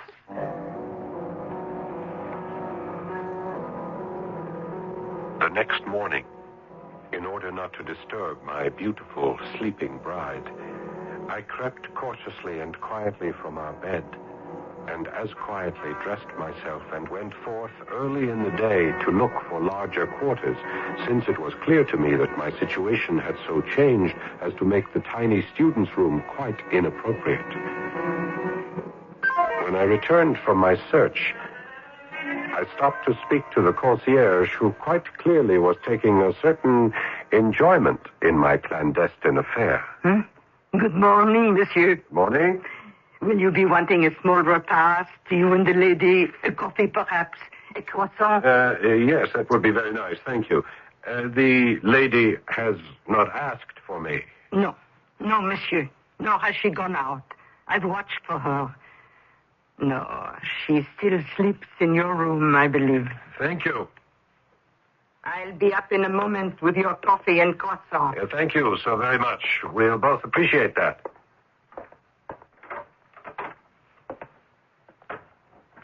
My darling, my love, it is I. I have been walking the streets looking for a better place for us to live. 2 rooms, at least, by the river, if possible. Do you hear me? Well, come along, my sweetheart. Wake up now. The concierge is bringing us our breakfast. Well, come along. You cannot be comfortable lying like that, your head hanging over our poor little bed, your arm thrown over it. Well, let me move your arm, at least. Oh, but how cold you are. How very cold. Your hand is like ice. Oh, my God. There's no pulse at all. And your face, pale, ghastly. Oh, no. Monsieur, I have brought breakfast for you and the lady. The lady? The lady is dead. Dead? In my house? Police! I'm fetching the police! The gendarme arrived in short order. He found me kneeling by the side of the bed, gazing in horror and dreadful fascination at the lifeless face of the woman I had loved for so long. The woman who had finally given herself to me in a pledge of a lifetime of love. As the officer of the police entered the room, I looked up at him and saw him start back suddenly, a look of total amazement on his face. Great merciful heaven. How does this woman come to be here? Do you know her, monsieur? Let me come closer. Do you know who she is? I know who she is. I was there in the Place de Grève when they chopped off her head. They guillotined her yesterday.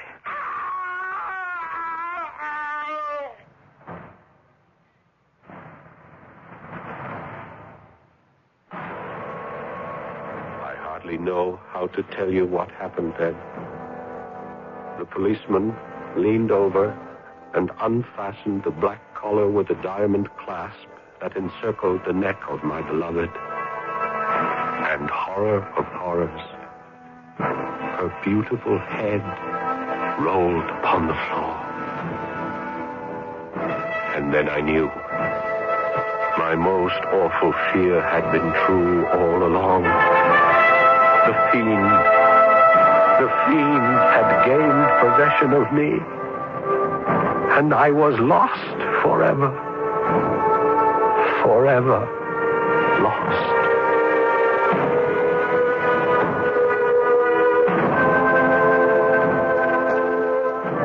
There is a postscript to this story, appended by Washington Irving, and I shall read it to you. Is this really a fact?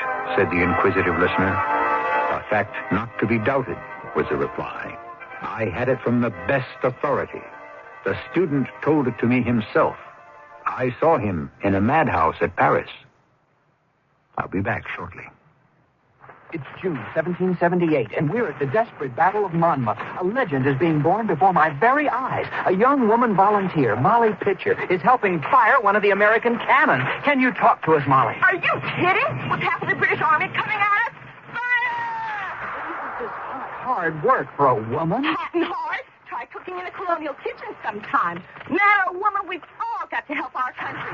Today, thousands of women are volunteers who have joined National Guard and Reserve units. They are a vital part of our military manpower. and woman power. At only a fraction of the cost of equivalent active duty forces, over 300,000 employers have signed a statement of support encouraging employees to participate in Guard and Reserve training. Shouldn't you? Hey, you employers out there. Don't you know that when you help a volunteer help our country, you're helping yourself? If you haven't signed a statement of support yet, you should be ashamed. Fire! By employer support, Arlington, Virginia 22209. A public service on behalf of employer support of the Guard and Reserve and the Advertising Council.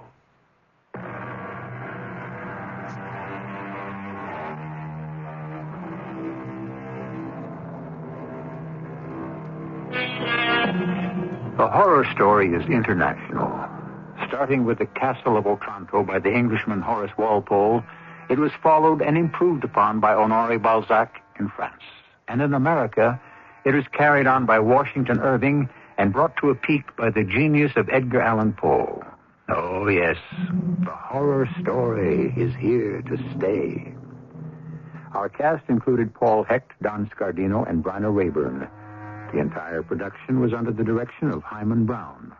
And now, a preview of our next tale. Rosinante, well, to me, to my poor ignorant eyes, I could have sworn they were windmills. If you are afraid, say your prayers. I'll meet them all alone. You stay here, Sancho. What are you up to, my lord? Stand your ground, you cowardly knaves! You dastardly giant! Yeah, careful, master! Be quiet, Sancho. I may be only a single night alone, you miserable, overgrown, faint-hearted monsters. You can get hurt! But like David facing half a dozen Goliaths, I engage you all in unequal but mortal combat. Don Quixote, the wind has freshened. The sails, the arms of the windmills are turning faster and faster. Giants prepare to do me battle. Like David, it is your death or mine. Radio Mystery Theater was sponsored in part by True Value Hardware Stores and Contact, the 12-hour cold capsule. This is E.G. Marshall inviting you to return to our Mystery Theater for another adventure. Resents?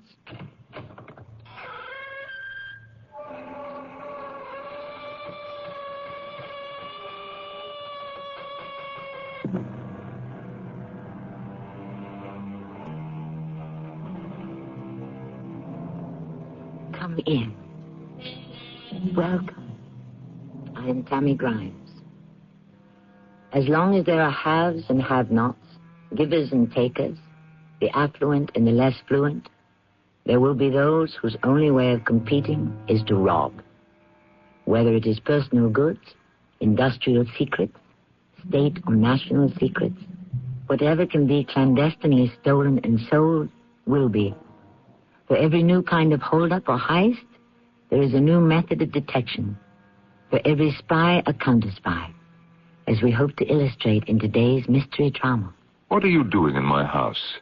Mr. Parker, I was waiting for you. How did you get in? By the back door. It was open. Let me identify myself before you call the police. Inspector Michael Fogg, sir, Wimbledon Police. I show you this picture. Do you know this person? Oh, yes, I do. His name is William Jackson. He's a very good friend. But why do you ask? Mr. Parker, your very good friend has been murdered.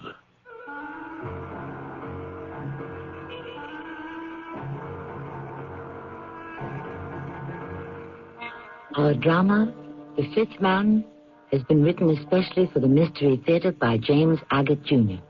and stars Norman Rose. I shall return shortly with Act One.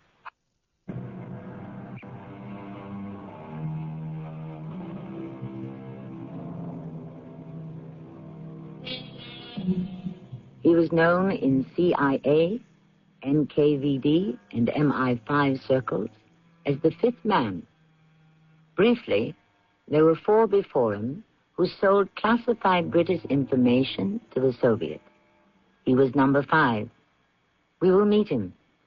But first, meet Everett Parker, magazine editor, who has just boarded the 8 a.m. express from Brighton to London and opens a compartment door to find two men in a heated argument. I tell you, I haven't got it. I don't know where it is. You promised to deliver it this morning. I mislaid it. You'll have it tomorrow. Shut up. Hi, Everett. Made the train again, I see. Yes, by the skin of my teeth. Managed to catch the lost car and walked up through a corridor. I'm sorry if I'm interrupting. Not at all. This gentleman and I were just going over the cricket results. You know, that sort of thing. Well, if you excuse me, I think I'll get myself an eye-opener. Which way's the bar car? Generally the first car behind the engine. Thank you. I'll be on my way.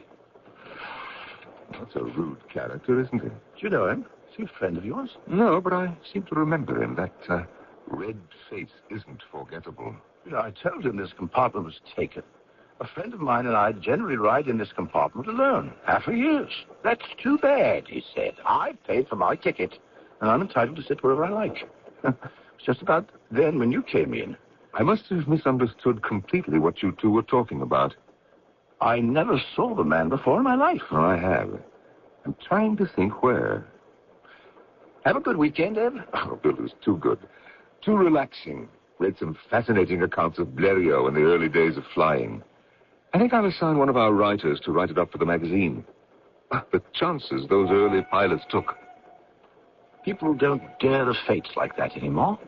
It made me realize what I'm doing, putting out that little airplane magazine, is pretty small beer. Oh, Ed, what are you talking about? The last issue was tremendous. I sent it round to all the boys at the War Office, and Sir Robert kept it for days. Oh, really? So my views on air warfare may have some influence. I wouldn't be surprised. But speaking of small beer, I have suddenly developed a tremendous thirst. You, some teetotaler, at 8 in the morning? So if you'll excuse me, Ev, I think I'll wander up to the bar car. Obviously, he was going forward to meet the man I'd found in the compartment.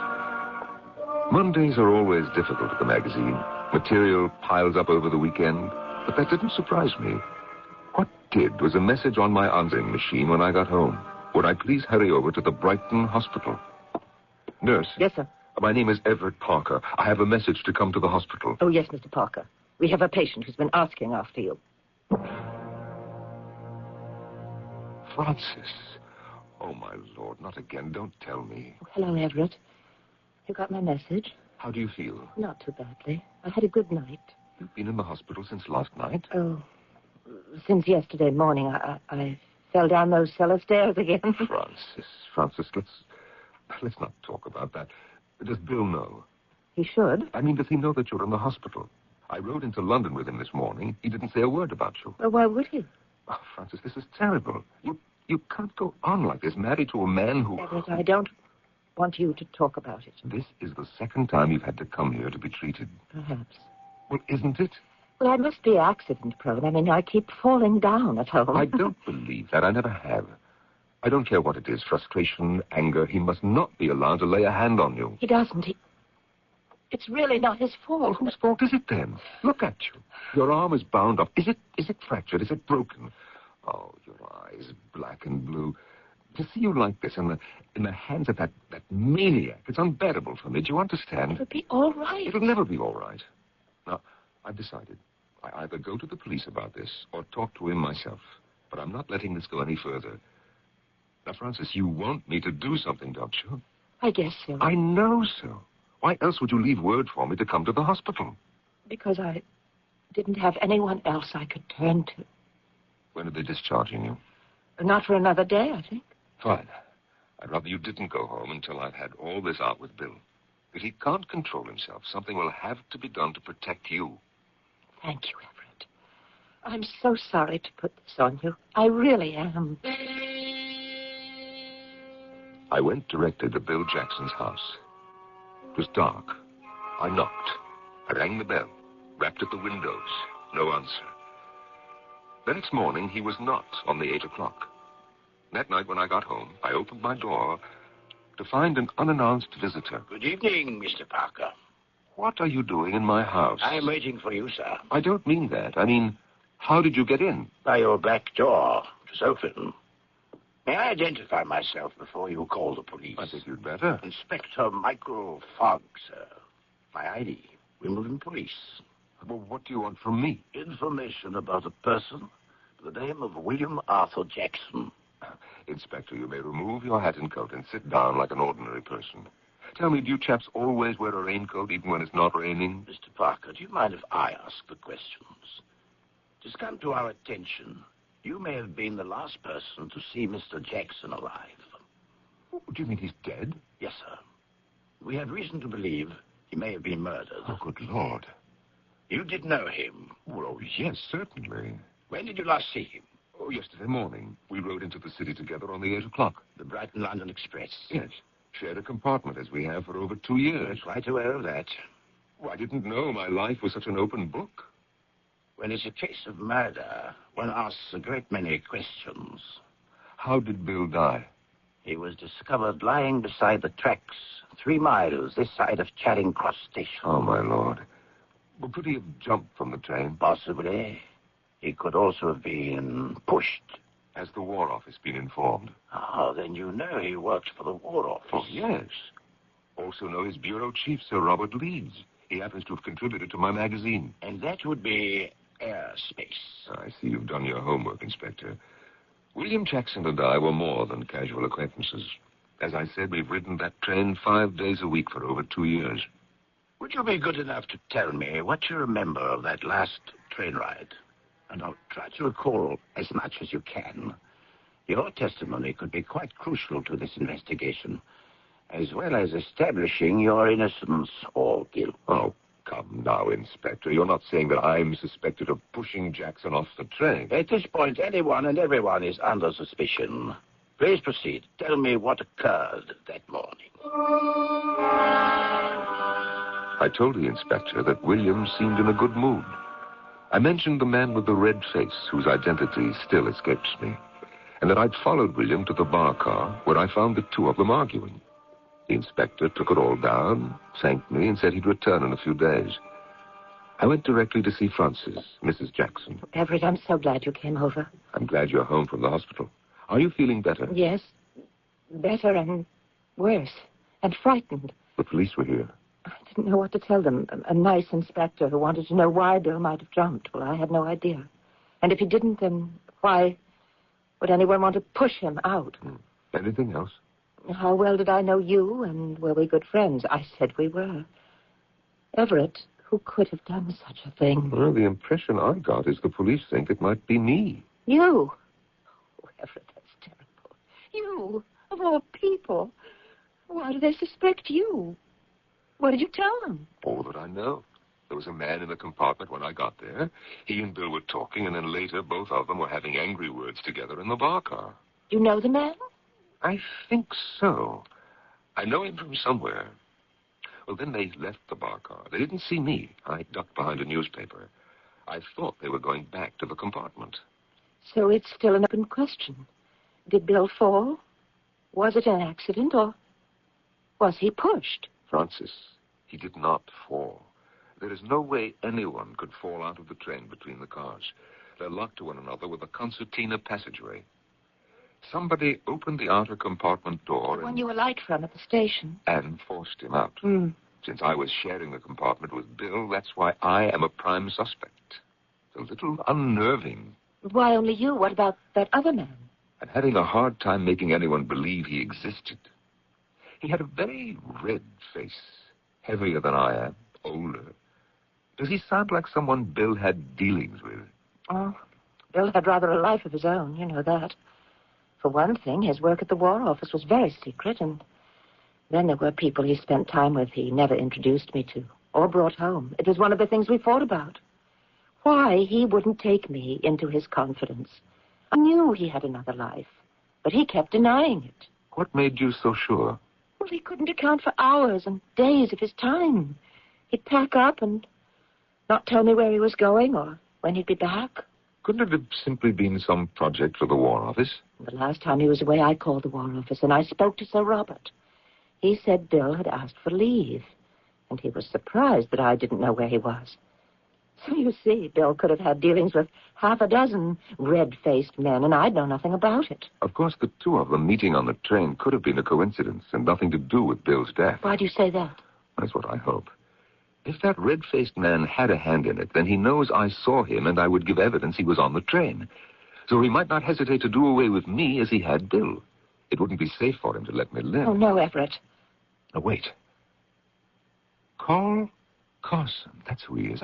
I remember now. He had a beard then. See, what do I know about him? Yes, he owns a private airport and rents planes. Carl Carson. I knew it had finally come to me. Is that his name, the red-faced man? Perhaps not, but that's the name he uses. Now, if Carl Carson has committed murder, it wouldn't be difficult for him to hop into one of his own planes and get out of England. Then they'd have a devil of a time finding him and bringing him back. Oh, Everett, don't be hasty. You're implying this man is guilty, but there's no proof. You didn't see him do anything. Ah, but I know Carl's history. Well, just the same. When you talk to the police, you should make it clear there's a very big if. I mean, supposing after all this they find out your man is innocent and someone else is guilty.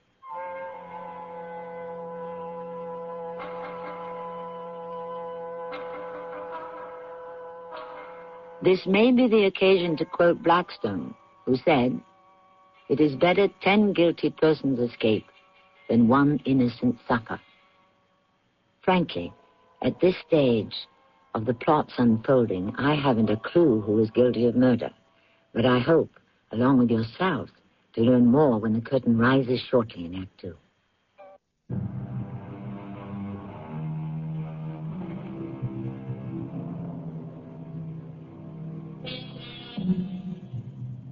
A man has been killed and thrown from a moving express train.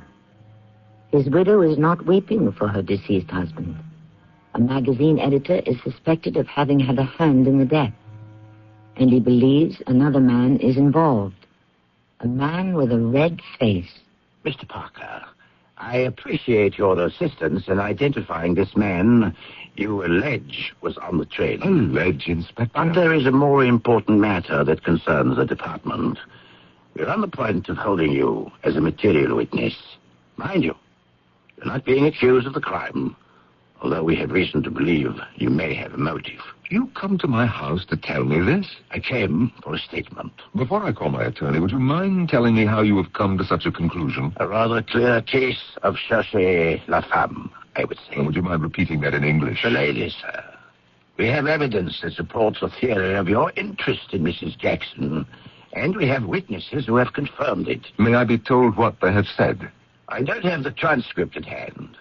The sum total appears to be that Mr. Jackson had become increasingly angry over your attentions to Mrs. Jackson, and that is why he was so severe with her physically. Inspector, if I am formally brought up on this ridiculous charge, I shall use every legal means I can to sue the department for illegal arrests, false statements, and impugning my character.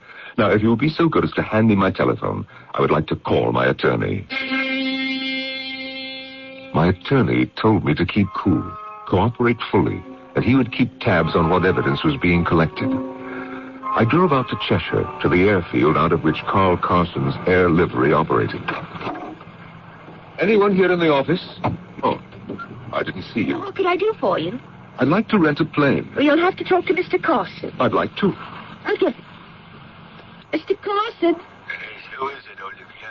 Man out here wants to rent a plane. What's his name? What's your name? Everett Parker from Airspace Magazine. I heard that. I'll be right out. Be right out, Mr. Parker. I didn't expect to see you here. I didn't expect to see you on the Brighton Express. It's been a long time, Carl. Can we talk alone? All right, Olivia. Go on, buzz off. Yes, sir. Harry, leave that door open. I can watch your field. Yes, indeed, it's a long time. What do you want with me, Parker? What did you want with Bill Jackson? I think that's none of your business. What was it Bill Jackson did not deliver to you? I don't know what you mean. That morning when I came into the train compartment, what was he holding out on you? You are nosy, aren't you? Always was, I remember. But you always talk too loudly. Not only in the compartment, but in the bar car. Just like the old days. I suppose it isn't news to you that Bill Jackson is dead. Why do you say that? Well, sure, it's new. You didn't know anything about it. I've been out of the country for a week. I just got back. Yes, when you thought things had cooled down. Look, will you stop talking in riddles? You knew Jackson. Yes. Good. He used to weekend abroad, enjoy himself. He used to one of my flying wings, if I remember. But you didn't know that he was murdered. Smashed on the head or strangled and pushed off the train 3 miles out of Charing Cross Station. I didn't have anything to do with that. I didn't expect you to admit it, Carl. But I came here to tell you that I'm going to be watching you very closely from now on. So don't try anything you wouldn't like to be arrested for. What's with that bloke? Comes in here to run to plane. I just saw him drive off. Now, the next time that gentleman shows up, I'd like to arrange a little demonstration. I thought demonstrations were just for those who tried to get in our way. You've described Mr. Parker exactly. Remember now, should he appear again, I think we should show him how our propeller self-starters operate on the flying wings. Of course, we'll have to be careful. As you know, sometimes these nosy parties get so interested in these new devices, they stand too close to the propeller. We can't have that, can we? Sir Robert, we've talked a few times on the telephone, but it's a pleasure for me to meet you in person. Is this your very first visit to the War Office, Mrs. Jackson? My very first. Bill never offered to show me around, and I never insisted. Mrs. Jackson, may I express my personal sympathies? Your husband was a dedicated servant in His Majesty's service. He will be missed. Now, is there anything I can do? I've brought something that I believe belongs to you. I have it in my handbag. This little notebook. Please take it.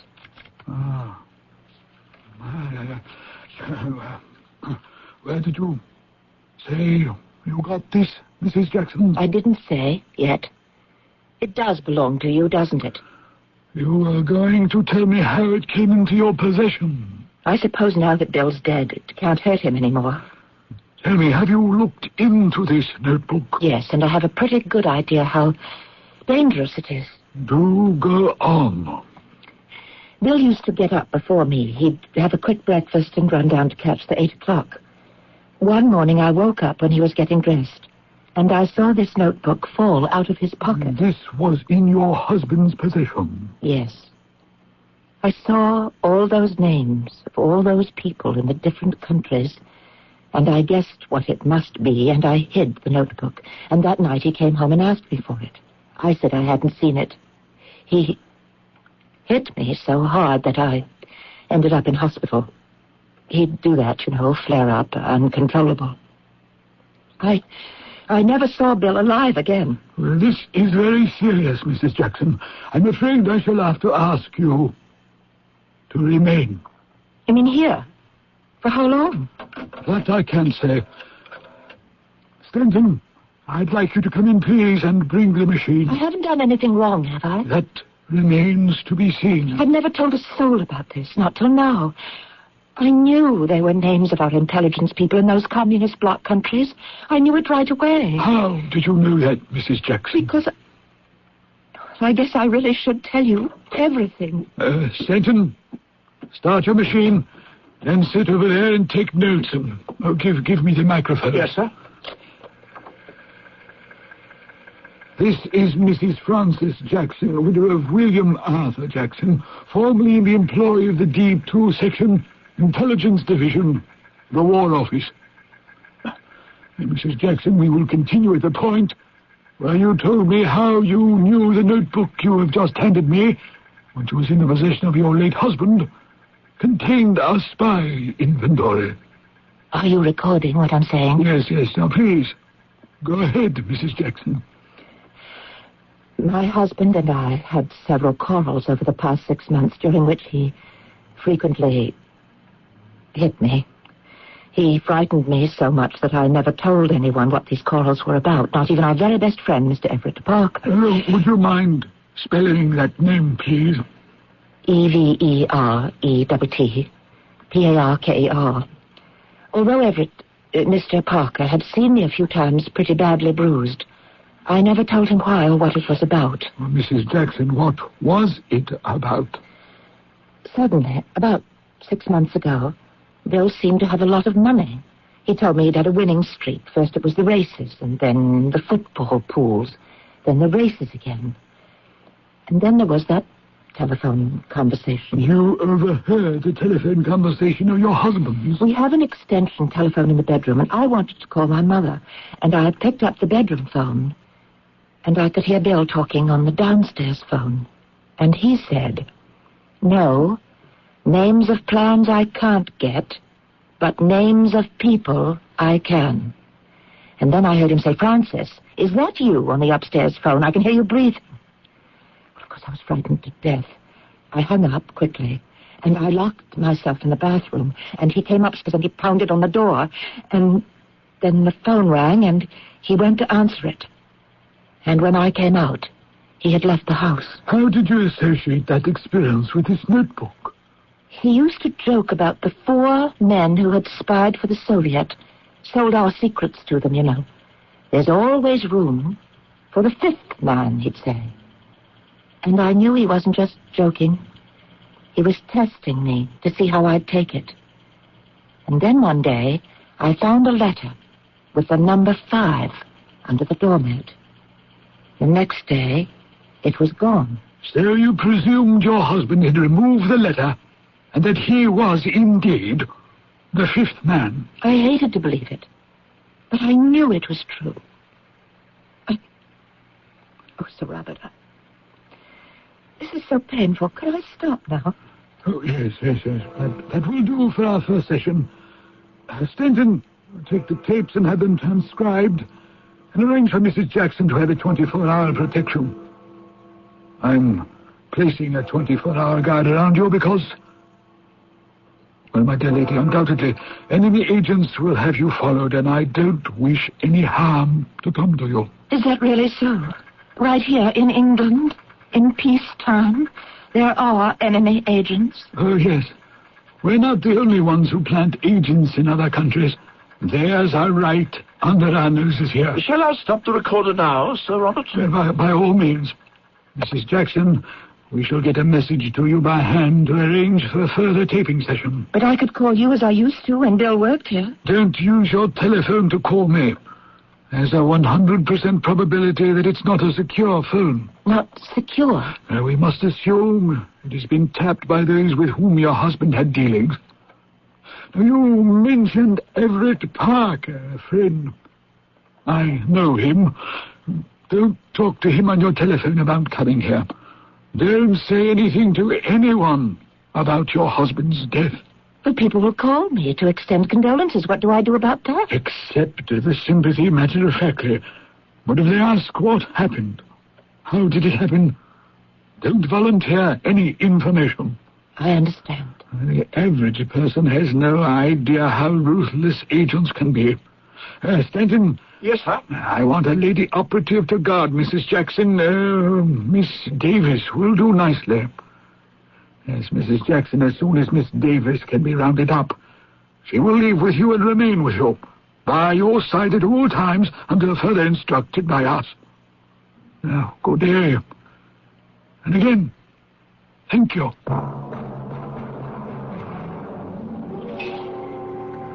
Mr. Parker, if you knew all this, why didn't you speak up sooner? My dear Inspector, what a short memory you have.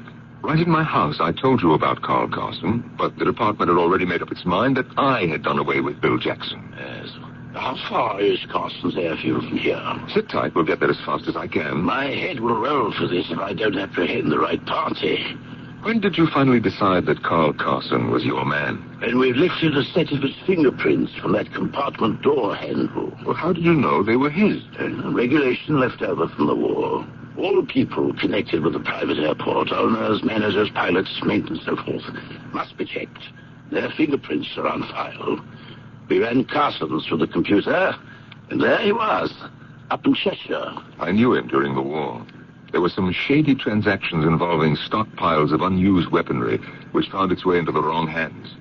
He had good lawyers who got him off with a 6-month suspended sentence, but evidently that never stopped his accreditation. Parker, when you saw him up at his airport, What did he say when you accused him of complicity in the murder of William Jackson? He as much implied it was my word against his. His word, hmm? I'm afraid that might not be good enough.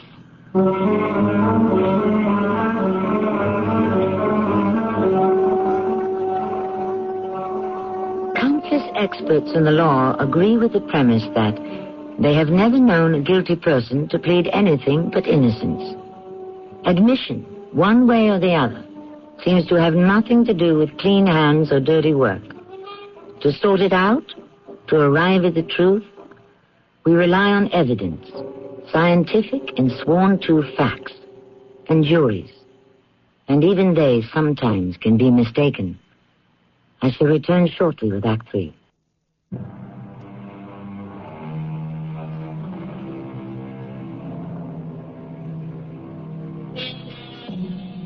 Inspector Michael Fogg is about to make an arrest in the case of the Crown against an unknown assailant.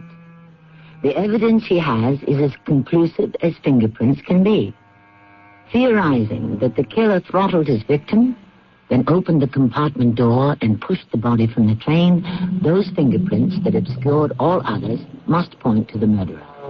Inspector Fogg and Everett Parker have just pulled into that private airport in Cheshire. Is Mr. Carson in? Hello. Aren't you the gentleman who was here just the other day? Yesterday. I don't think Mr. Carson's on the premises. Why don't you make sure? I'm sure. Will you tell Mr. Carson that Inspector Michael Fogg of the Wimbledon Police would like a word with him? Yes, sir. Mr. Carson, there's an inspector from the police to see you. I'm right here, Mr. Carson. I suggest you come out quietly. And further suggest, when you do, that you raise your hands in the air. Oh, no. Is your name Olivia? Yes, sir. If you will stand against the wall, Olivia, you won't get hurt. Yes, sir. What's this all about? I'll put my hands up, but it's only in self-protection. You're the inspector. Keep them up. Mr. Parker, do me a favor. Search the gentleman. Now, just a minute. He's very high-handed. I think you owe me some verification that you are who you say you are. Certainly. See for yourself. I think this identifies me. And this pistol, which I find strapped to Mr. Carson's leg, I think identifies him. Inspector, you'd better take charge of it. Oh, thank you. Just a moment. I have a license to carry that. If you have, the gun will be returned to you. You are Mr. Carl Carson. Yes, I am. You are under arrest. Charged with involvement in the death of William Arthur Jackson on the 10th of this month during the run of the 8 a.m. express train Brighton to London. What evidence am I being charged? Your fingerprints have been found in the compartment shared by Mr. Jackson and Mr. Parker here. You are entitled to advice of counsel, and as soon as we return to headquarters and you have been booked, you will be permitted one telephone call. You're making a big mistake. I had nothing to do with his death. I had nothing to gain by it. Or even that man standing next to you had more to gain than I did. I suggest you calm yourself, sir. I shouldn't like to have to resort to handcuffs.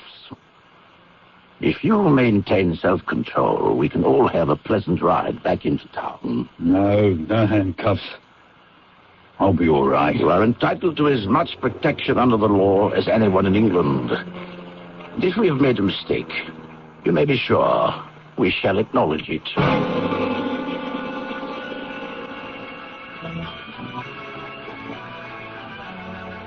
You know, Francis, I hadn't ridden on a carousel since I was a child. Whatever gave you the idea to come here? Necessity. I had to talk to you, Everett, and I thought sitting on this double seat with you, we couldn't be overheard. I saw Sir Robert. I told him I suspected Bill of being number 5.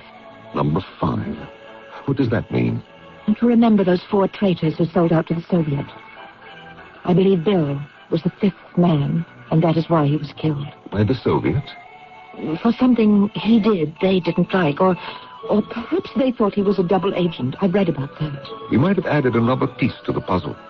This Carl Carson I told you about, he could have been a group leader, or possibly a courier. Something went wrong, and he had his orders. You think he did it? He was on the train. They found his fingerprints smudged over everyone else's on that door handle. They stopped Bill in his tracks. Everett, they could also stop me. Why you? They might figure I know too much and I'll talk. I have already. What did Sir Robert advise you to do? Well, not to use the phone. It's probably tapped. You see that woman over there by the cashier's booth? She's carrying a gun. That's Miss Davis. She's my bodyguard. Everett, I can't live like this in fear of my life. What can I do? Let's stand over here where your guard can watch us and no one can hear us. I'm so frightened. Francis, don't do anything. First of all, Carl Carson has been arrested, so he's no danger to you. Secondly, I don't believe anyone is going to call attention to themselves or to the spy ring by attacking you. So just calm down. They caught him, this Carl person. He's in the Wimbledon jail right now. I want to see him. What for? I want to see him. To confront him. If he killed Bill, I want to know why. If he denies it, I want him to tell it to me, right to my face. Francis, he'll deny everything. Anyway, I don't know if they'll permit you to see him. Well, people visit prisoners all the time. After they've been convicted. But why see him? I want to.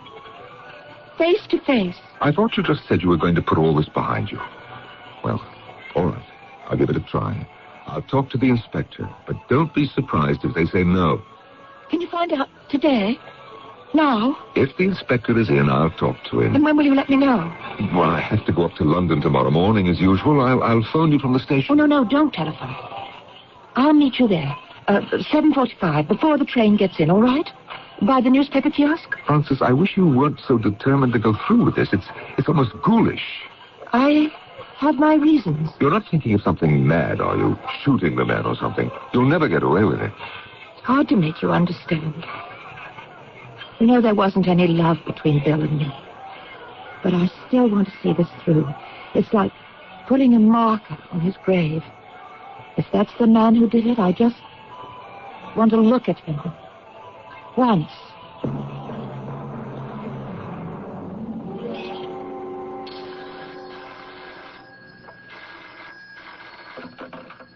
Oh, Robert Leeds, huh? Oh, yes, sir.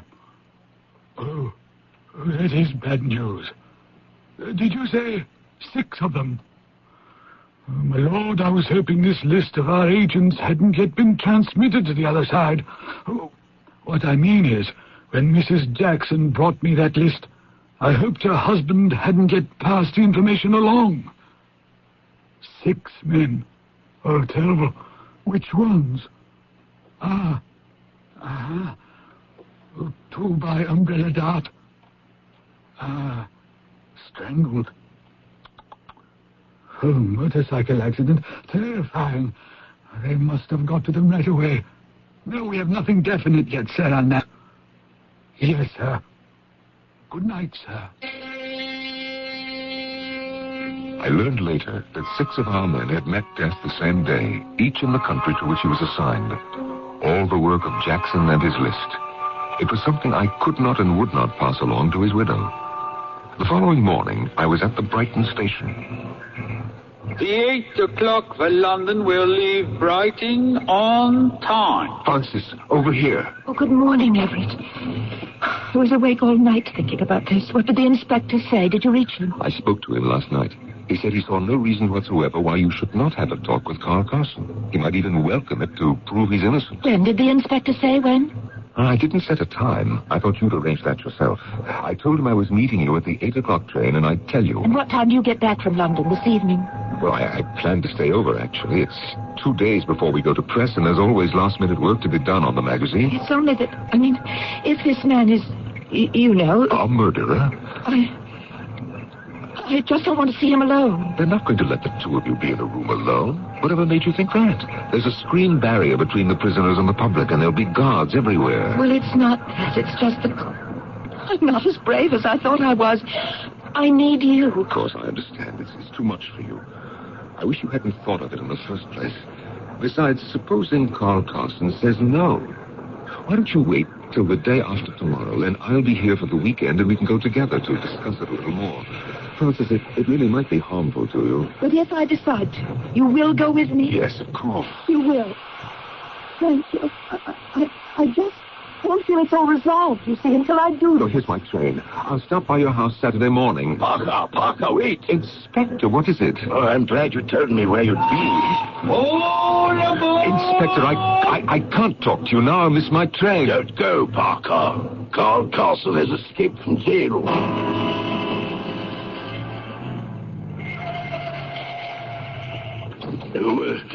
Which way is the main airport office? Right in front of us with the main hangar behind it. Hold it. Hold it, Inspector. There's something wrong here. I'll go in the front door. Is there a back way out? Yes, there is. Carson's inner office, which opens into the hangar. Now, wait, won't you? Parker, we can't wait. If he's there, we have to take him. Well, don't you notice? There's absolutely no activity on the field. Most of the planes are not here. That's a flying wing to the right of the main hangar, but nobody's in sight. Nothing's coming in or taking off.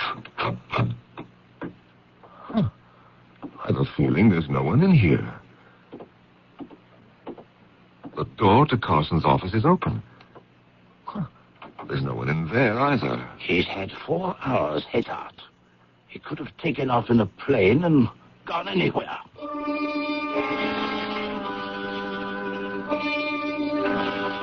We made a thorough search, and we were sorry we did.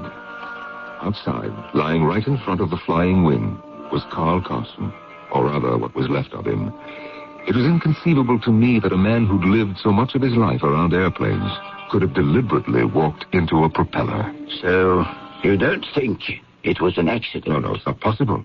He must have been ready to take off with that woman we met, that Olivia, and then gone round to check something, and whoever it was hit the automatic starter, and that was it. The prop started to spin. Someone started it up. He's got extra fuel tanks all filled. And look there. What? Special instruments for high-altitude flying. Now, wait a sec. There's a map here. He was on his way to Moscow. The Sheremetyevo Airport. He's got a red circle around it. You think he was intentionally cut down? Well, I'm sure of it. That assistant, Olivia, she was probably an NKVD agent assigned to watch Carl, just the way chauffeurs are assigned to keep tabs on Soviet diplomats. Wonder where that Olivia is. Oh, she'll turn up. I'd better put in a call to MI5 to close off this entire facility. Until they get here, I have my men surrounded. There's more here than police ought to be responsible for. I guess now we'll never know whether it was Carson who pushed Jackson out of the train or not. Yes, you're right. No one will ever know, except the person who did it, if he's alive. Until now, this account of the fifth man was secret. But since I am no longer a member of Britain's Secret Service, I've received permission to tell you that I, as Everett Parker, used that cover for my real job, that of an MI5 operative. We knew Jackson was passing secrets to the Soviets, and that his courier was Carl Carson. I was commended for handling the case, specifically for transferring Carl's fingerprints to that door handle, my own technique. The chief told me, though, if there was a next time, I had better use a portable laser beam, pocket-sized. Today, I understand they could have lifted my fingerprints from the door handle, even though I'd worn gloves to push Jackson off the train.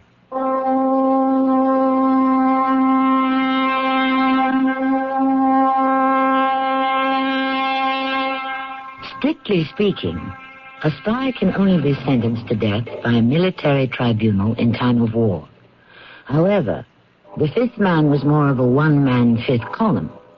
He did not conduct espionage in the strict sense of the word.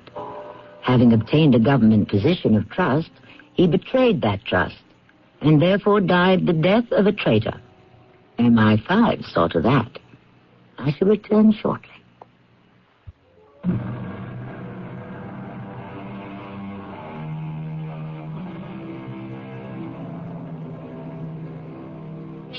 Spies and disguise have an ancient history. The fifth column was a sizable army inside the Trojan horse. Joan of Arc was betrayed by an Englishman disguised as a French bishop. And over the centuries, many, many more. And who were the great-great-grandfathers of espionage? Cardinal Richelieu, Frederick the Great, Napoleon, Alexander the Great. The list will never end, for it will reach far into the future. So long as men and countries possess dangerous secrets, other men and other countries will try to steal them. Our cast included Norman Rose, Bernard Grant, Lloyd Battista, and Marion Seldes.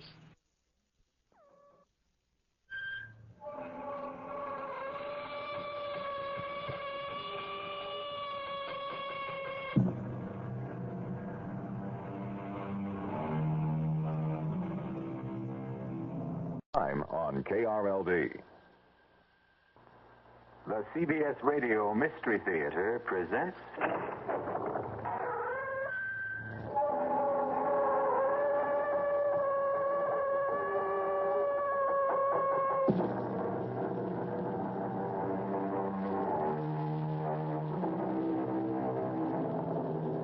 Come in. Welcome. I'm E.G. Marshall. Welcome to the sounds of suspense, to the fear you can hear. Welcome to the world of nightmarish probability, where the icy fear of the unknown can lead one down strange and terrifying paths. In our story, Alex Harper confronts the impossible, and the encounter produces a devastating effect. It's Ace, our dog. He's dead. I see him, Alex. There isn't a mark on him. Nothing. Look at his face. Oh, it's horrible. If I didn't know better, I'd say that something scared that pup to death.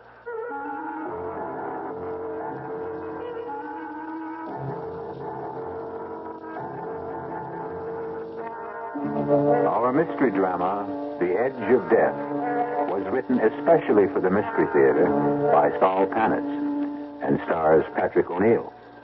It is sponsored in part by Anheuser-Busch Incorporated, brewers of Budweiser, and by the Kellogg Company, makers of Kellogg's Special K cereal. I'll be back shortly with Act One. When you drink beer, do you tilt the glass for long, hearty swallows? Or just tip it and sip it? Well, sipping's the thing for wine. But Budweiser beer is a hearty drink, brewed for zest and character. The best way to enjoy Bud is to drink it. Not chug-a-lug, just man-sized beer drinker swallows. That's when that famous Budweiser taste, smoothness, and drinkability really come through. Smoothness and drinkability that come only from natural carbonation and exclusive beechwood aging. Smoothness and drinkability, too good for any half-hearted sipping. So drink up. You'll see that brewing beer right does make a difference. And that when you say Budweiser, you said it all. Anheuser-Busch, St. Louis. It happens in an instant. But this is the way it feels.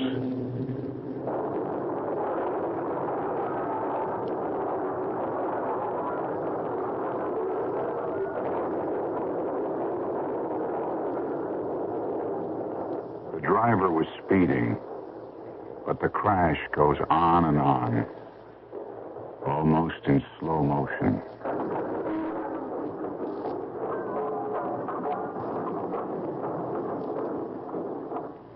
With a mechanical device, we've slowed down the sound of the accident so you could think about it.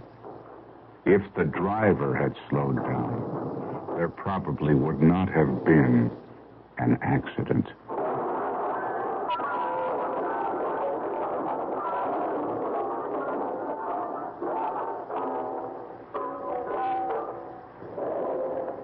This message was brought to you by the General Motors Corporation.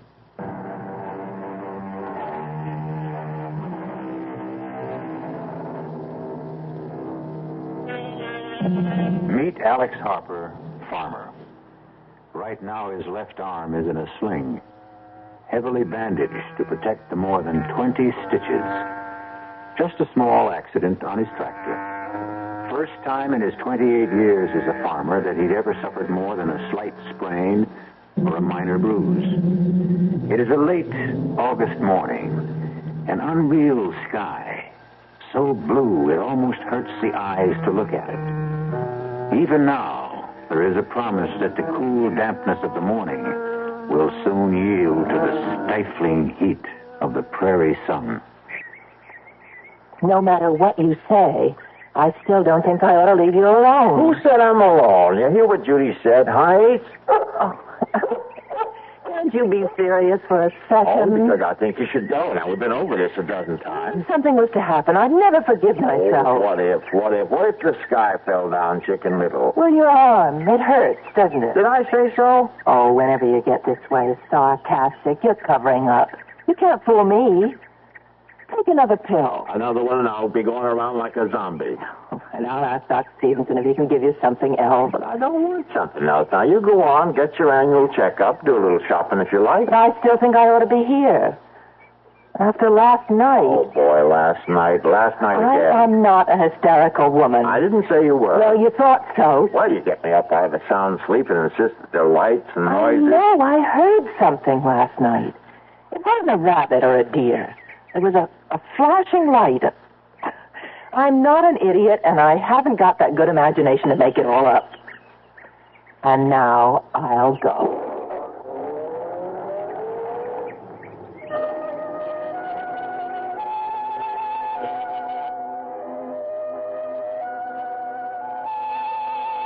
Ace, where are you? Come on, boy. Now, I'm in no mood to play games. All right, I'm going back to the house. Oh, behind the barn, eh? What you got cornered, a 10-foot rabbit? Oh, there you are now. Hey, well, you did find something. I'm coming, Ace. All right, now bring it to me. Come on, boy, give it here. Give it here, that's it. Good dog. Yeah. Hey, let's see what you discovered. A bag. Looks just like Doc Stevenson's bag, only. That couldn't be his. This one's shiny new. Feels funny. It's not leather. Doesn't feel like vinyl either. How the deuce can anyone possibly use this? No lock, no zipper, no buckle. No way to open this case. It's a gag. I'll bet that some of those college kids from town, sure, that's it. Judy did hear some sounds last night. The kids. And they left this. Stupid bag. Of course, Ace. Now, you'll get full credit. Yes, sir, boy. I'll tell Judy you found it. Now, come on. Let's go back to the house. Come on.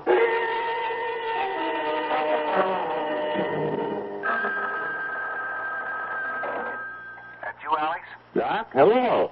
How's the arm? Not bad. Now, when are you going to take the stitches out? One of these days. Now, don't rush it.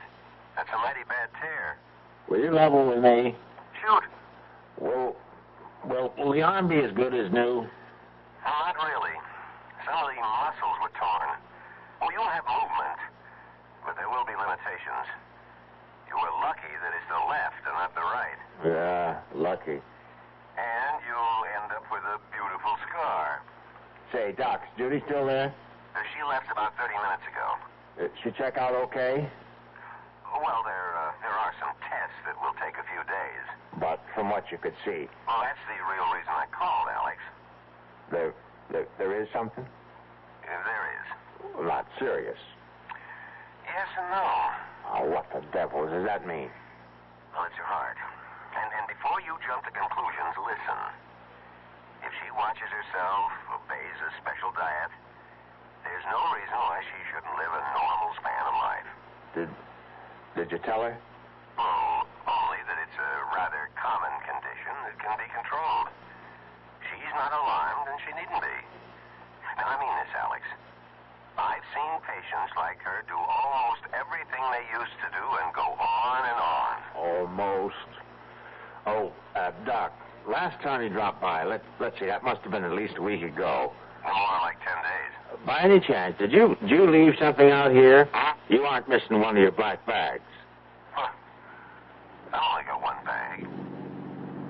talking about? Nothing. Doc, I think I hear Judy. Yeah, it is. Hey, she's driving kind of funny. I better hang up, Doc.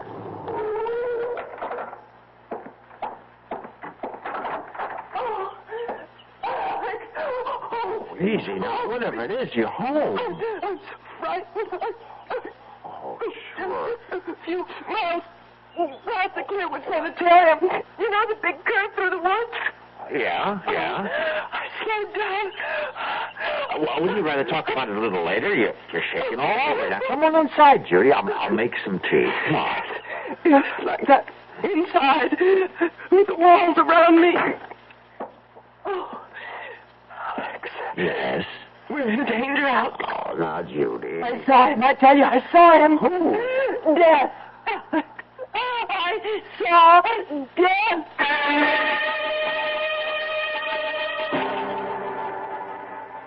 You feel better now? Yes. Look, I can hold my hands out and they don't shake anymore. Now, maybe I ought to call the doc anyway. I guess you must think Oh, Alex. I was maybe a minute or so past the railroad bridge when I heard this thing. What thing? It was on the news about a patient at Clearwood escaping. And, please notify if you see him and telephone number and all. Any description? All I can remember was something about his being dressed all in black. Nothing more. Hear that? What? Siren? Police siren? Well, it could be a fire truck. Oh, yes, I suppose so. You've heard sirens before. Yes, I know, but... I know, but they're searching for him. I still don't know who him is, except he's one of those mental cases from Clearwood. Well, he was just standing by the side of the road. But first I could barely see him in the shadows, dressed in black as he was. Well, what'd he do? Nothing. Just stood there, looking. Didn't threaten you? And then he said something. It was like, I want to communicate with you. Yes, I think that was it. And you got out of there fast. Did he shout? No. His voice was soft and mild. And he said communicate? You sure he used that word? Communicate, yes. It's a queer word to use, don't you think?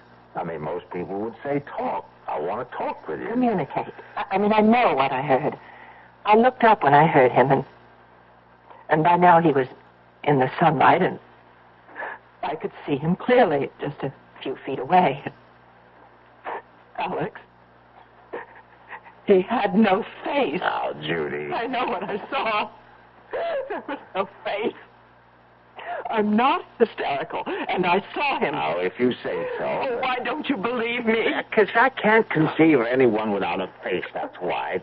Now, all right, let's start from the beginning. Did you see his eyes? No.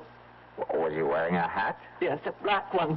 Well, it could throw a shadow over his eyes so you couldn't see them. It's possible. Well, it has to be. How the devil could anyone?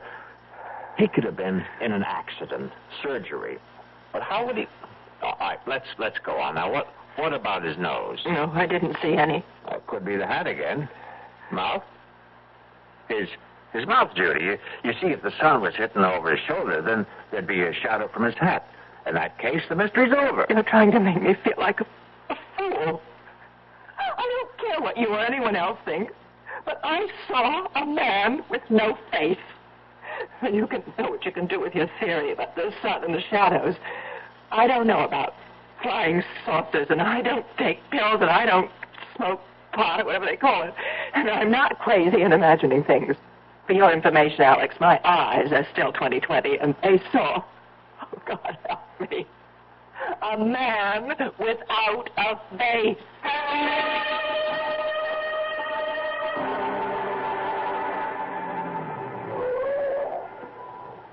Alex, what's this all about? I mean, meeting you down the road instead of at your house. I didn't want Judy to worry, Ben. Well, I'm a police officer, not one of those secret agents you see in the movies. Ben, she says she saw the patient from Clearwood.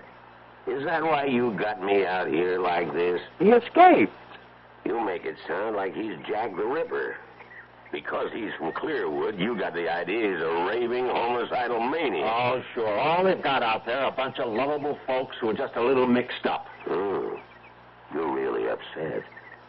Never seen you like this. Guess I didn't know how much until right now. Judy ran into him on that big curve near Clearwood. She wasn't the only one. We've had calls from all over. Funny, you get sober citizens seeing him at the same time, and miles apart, and dressed different. Happens every time. Take a hot day, mix in a little imagination. Now, this was real. Of course it was. And Judy's not, but she's not that type. Now, take my word for it, Alex. Every time something like this happens... Naturally, they're doing something about it, like cruising the highways, enjoying the scenery. I'll give him credit for enough brains to hide out. Oh, I suppose you want police officers out in the field? That's where they ought to be. Sure. We'll hire a couple of hundred extra. Won't that make the taxpayers jump for joy? Come here. What for? Now, come here. I won't bite. I want you to hear this. This is 5. This is 5. Receiving 5. That you, Ben? Over. Look up something for me, will you? Over. Go ahead. Over. How many identifications we got on the Clearwood thing? Give me a second. There it is. Ben, we got 12 so far. Over. Hear that, Alex? 12. Everyone's a positive, too. Point blank range. Over. What's the spread? Over. This'll kill you. Nearest one is 2 miles. Longest is over 30. Over. See, Alex? Everybody sees what he wants to see. You still with me?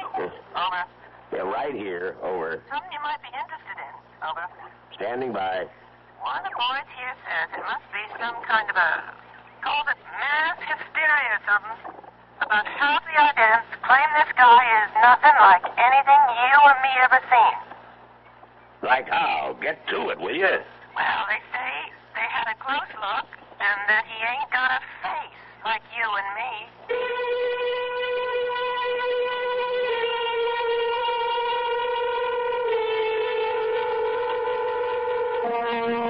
A man without a face.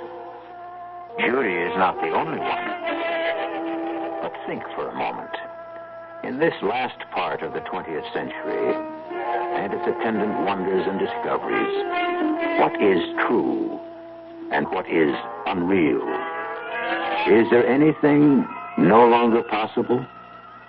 Is there? I'll be back shortly with Act 2. Hi, son. Hi, Mom. Hi, Dad. Hi, Junior. Kellogg's Special K presents Junior Gives Up. Junior, why aren't you eating your Special K? It's your favorite cereal. Oh, just 'cause. Just 'cause why, honey? Just 'cause Darla said some evil things about it. That's just 'cause why. Hi, Mom. Hi, Dad. Hi, Darla. Hi, Sis. Hi, Junior. Darla, what did you tell Junior about his Special K? Daddy, all I told him was that Special K is good for him. Yeah, and anything that's good for me never seems to taste good. Junior, you already know that Special K tastes good. Oh, do I believe? Darla, all my taste buds. What's that, son? Oh, nothing, Dad. Son, Special K is America's favorite high-protein cereal. It's got minerals, vitamins, iron, and all those good, nutritious things. But it got to be so popular over the years because it tastes good, too. You mean it's good for me and tastes good, too? Right, son. Right, Dad. Right, Junior. Right, indeed. Start your balanced breakfast with Kellogg's Special K. It's nutritious and delicious. Right, Dad. When my children were growing up, they sat for hours playing with a puzzle. I'm Art Linkletter, and I'd like to tell you about the wonderful wooden inlaid puzzles that Play School makes. Play School, a Milton Bradley company, has been making toys for generations of preschool children. Play School makes all kinds of wooden puzzles, from the simplest animal puzzles to the more advanced ones. And they all challenge a child to solve problems while having fun. And Play School puzzles are well made to take a lot of punishment. Play School is also famous for blocks, all kinds of blocks, embossed wooden alphabet and number blocks, kindergarten blocks, even a can of colored blocks. Children will satisfy their urge to build and create with Play School blocks, and like all Play School toys, their blocks and puzzles are sturdy, so they can be handed down from generation to generation. Your children will have a lot of fun playing with Play School blocks and puzzles every day. And every day is a good day to make a child happy.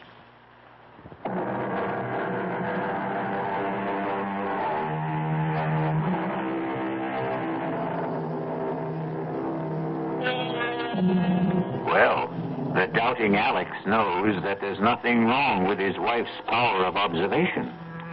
She did see a man, and though he does have a face, there is something missing. A mouth. Result of an accident? Or is he a mutation? A gruesome congenital result? Or perhaps from out of this world? Let's join Alex and see if we can find out. This is Alex Harper calling. Could you connect me with the director of the sanitarium, please? I'm sorry to bother you, Doctor. I'm Alex Harper. I have a place on Route 36, about 8 miles from you. Well, of course. I've passed by there quite often. What can I do for you, Mr. Harper? Doctor, I hope you won't laugh or anything, but I have a couple of questions about this fellow who broke out of your place. Michael. That's his name? Michael? Michael what?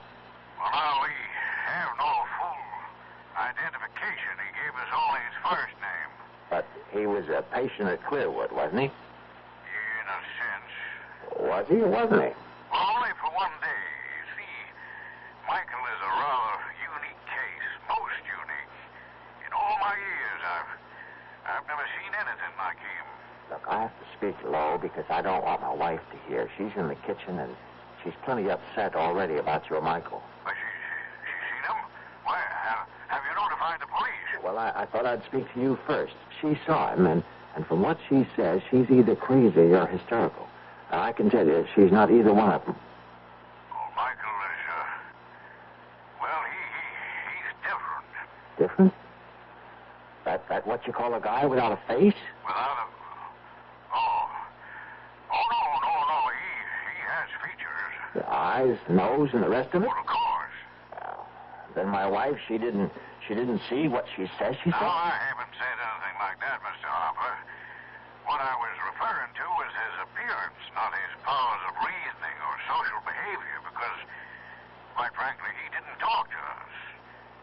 Outside of his name, we couldn't establish contact with him at all. Well, what about his, as you call it, appearance? Michael has no mouth. From what we can tell, he was born without a mouth.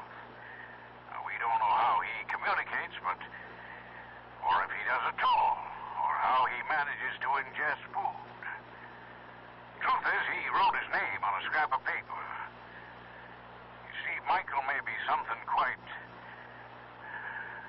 new to our world, Mr. Harper. Perhaps one of a kind. Maybe he's, what's the word I'm hunting for? Mutation? Yeah, that's it. I hope to God that he is what he appears to be. A freak. A one-time thing. But suppose he's only the first, the beginning of perhaps a new kind of man.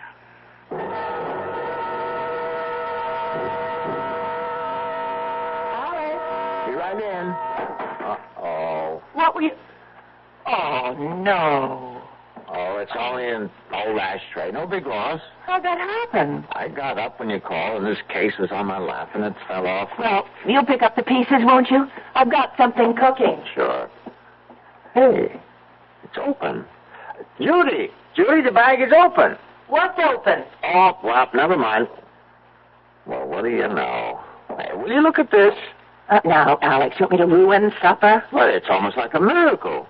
You see, Ace found this bag, and I couldn't figure out a way to open it. It looks just like the kind of bag Doc Stevenson carries. You don't have to be an engineer to open one of those. Oh, yeah, well, this one has no lock or no nothing. And when I just dropped it and broke the ashtray, it opened up. And look what's in it. Let me see this eighth wonder. Oh, these bottles. That's strange. Doesn't feel like glass. Plastic? Mm-mm. Not plastic either. I never felt anything like this. Oh, what's the difference? Say, here's one that says cardiac arrest. And this one's cerebral occlusion and lymphoid carcinoma? Angina pectoris and respiratory carcinoma. Spinal sarcoma. And this one at the end, tuberculosis. What is pills? What are these pills? Well, how should I know, except that they're important. Here's one that's different. For cuts, bruises, and dermatological eruptions. Looks like talcum powder. It obviously belongs to a doctor. But what a doctor. What does that mean? Have you ever heard of a doctor who has a bag full of pills that cures heart disease and cancers, not to speak of stroke? The worst plagues of mankind, and here in our hands are the answers to what science has been searching for? Cures? Those pills aren't cures. Who ever heard of a pill curing cancer, heart disease, or stroke? Why not? Think a moment. Look at this bag, Judy. Ever seen anything like it in your life? I tell you, I don't understand it. I don't know where it came from, but it's like nothing on this earth. And these pills, now go on and laugh if you want to. But I know they can do what their labels say. Now, I can't prove it, but I know. All right, dear. If you want to think that, you go right on. I've got dinner to make. Now, don't patronize me. Alex, aren't you carrying this a little too far? You don't seem to realize what we have here. And you do. Those things could be dangerous for all you know. Oh, my God. Now, how can I prove... Whoa. Wait, there is a way. And right now, here, help me. Here. No, don't, Alex. All right, then I'll get these bandages off Please, myself. Now, I'm begging you. Now, the doctor said that... It's kind of awkward. Now, get scissors and cut some of this away. Now, get it. I won't be part of this stupidity. Now, you've lost your mind. You're going to help me or not. Now, once I get the bandages off, I'm only going to put some of that powder on the stitches and on the skin where it's so red. That's all. A little powder. Oh, now, what can happen? What? Honey, don't you realize what this is all about?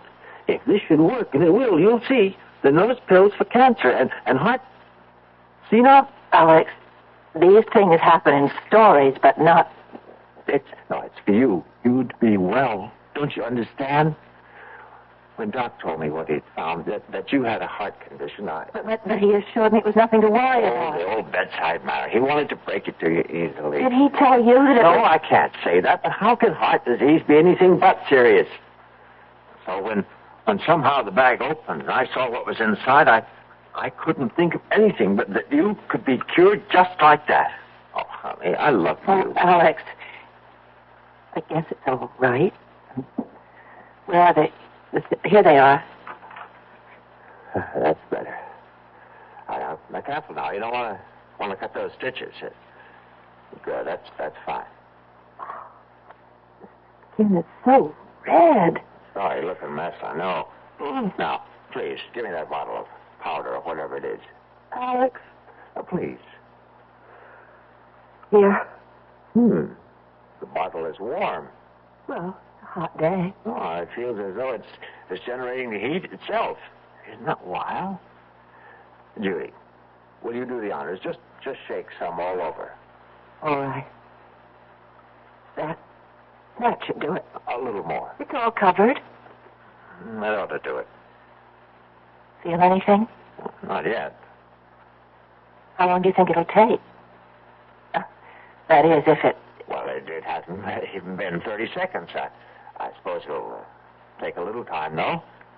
I didn't expect a miracle like that water into wine kind of thing. The powder's got to work its way in. I'll get some fresh gauze. You still ought to keep it covered. Yeah, that might not be a bad idea. I wonder what's bothering Ace. Oh, there he is. Alex. What is it? Look over there. It's him. Someone Ace is running after the man I saw on the road. The man was out of face. I'm going after him. Now, lock the door after me and call the police. Oh, no, don't go. Let the police handle it. He's heading out to the East Fields. Now, call him. Tell him. He might be dangerous. No, I won't get too close. Just enough to keep track of him until the police get here. Oh, just thinking of him. I'm so frightened. Oh, now, there's no need to be. I didn't want to tell you before, but I talked to the head of Clearwood, and this guy, this Michael is his name. He's a little queer, but he's not dangerous. Anyway, there's nothing to worry about as long as you stay inside. Twice in one day. Why here? He's not after you. What reason would he have? I suppose not, but somehow... Alex! That's what he wants, the bag! The medicines! It must be his bag. He's come for it. Him? A doctor? It has to be. That's the only explanation. Oh, I'll give you another. He's escaped and wants to stay off the main roads. After all, you spotted him, did you? He just wants to get as far from Clearwood as he can. By chance, he was cutting across our place when he ran to Ace. Now, look. Now, I'm going to go after him before he gets too far. Remember, the police and the door.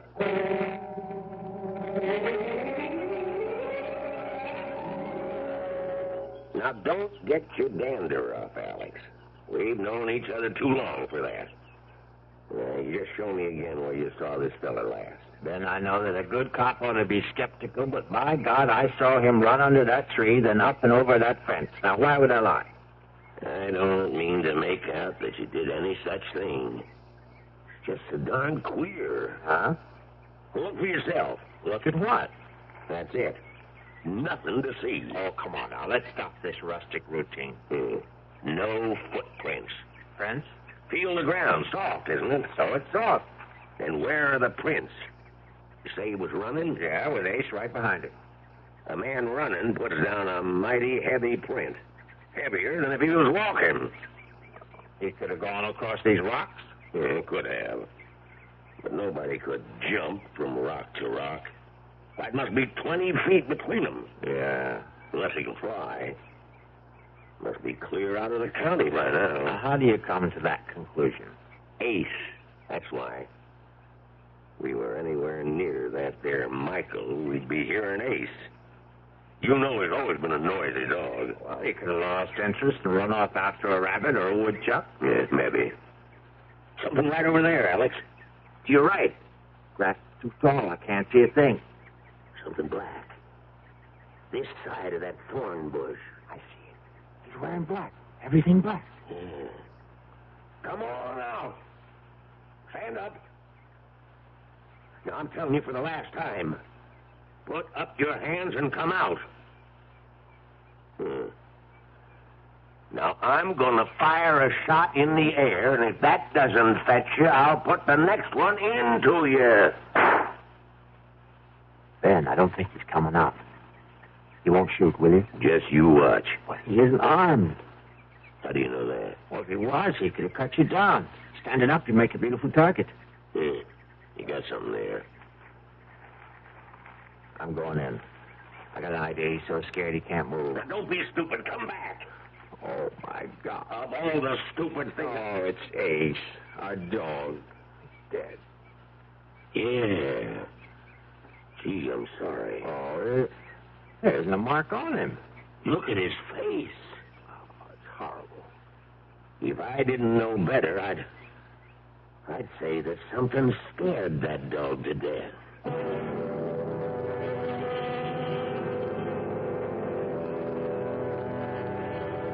There's no medicine for fear.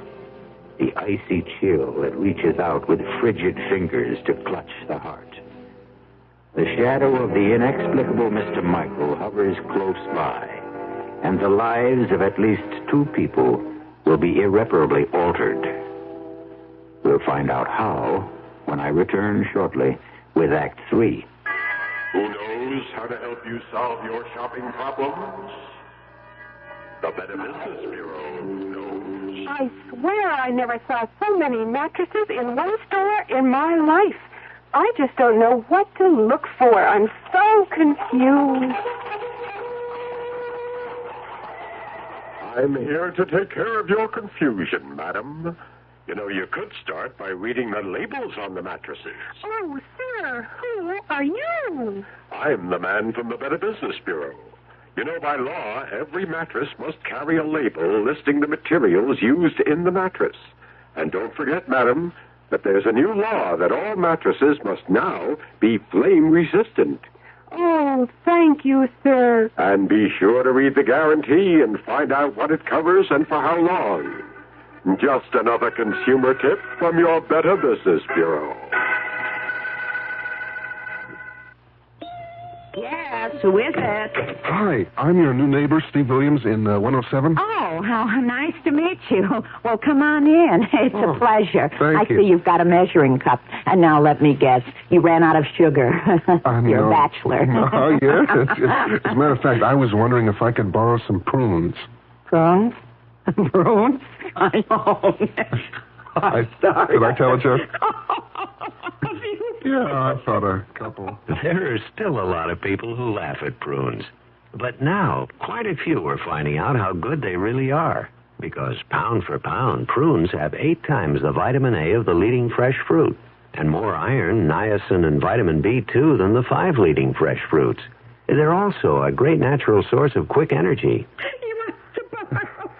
Well, thanks. Anyway, maybe I'll try 105. Yeah. California prunes. The funny fruit that does so much for you.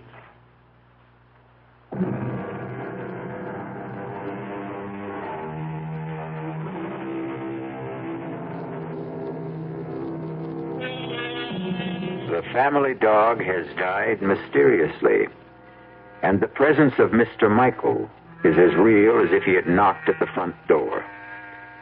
Now the ride back to the farmhouse is a silent one, broken only by a few perfunctory remarks as it comes to an end. I'll keep in touch, Alex. Mm-hmm. If you see anything, give us a call. Yeah. Mighty sorry about Ace. See you, Alex.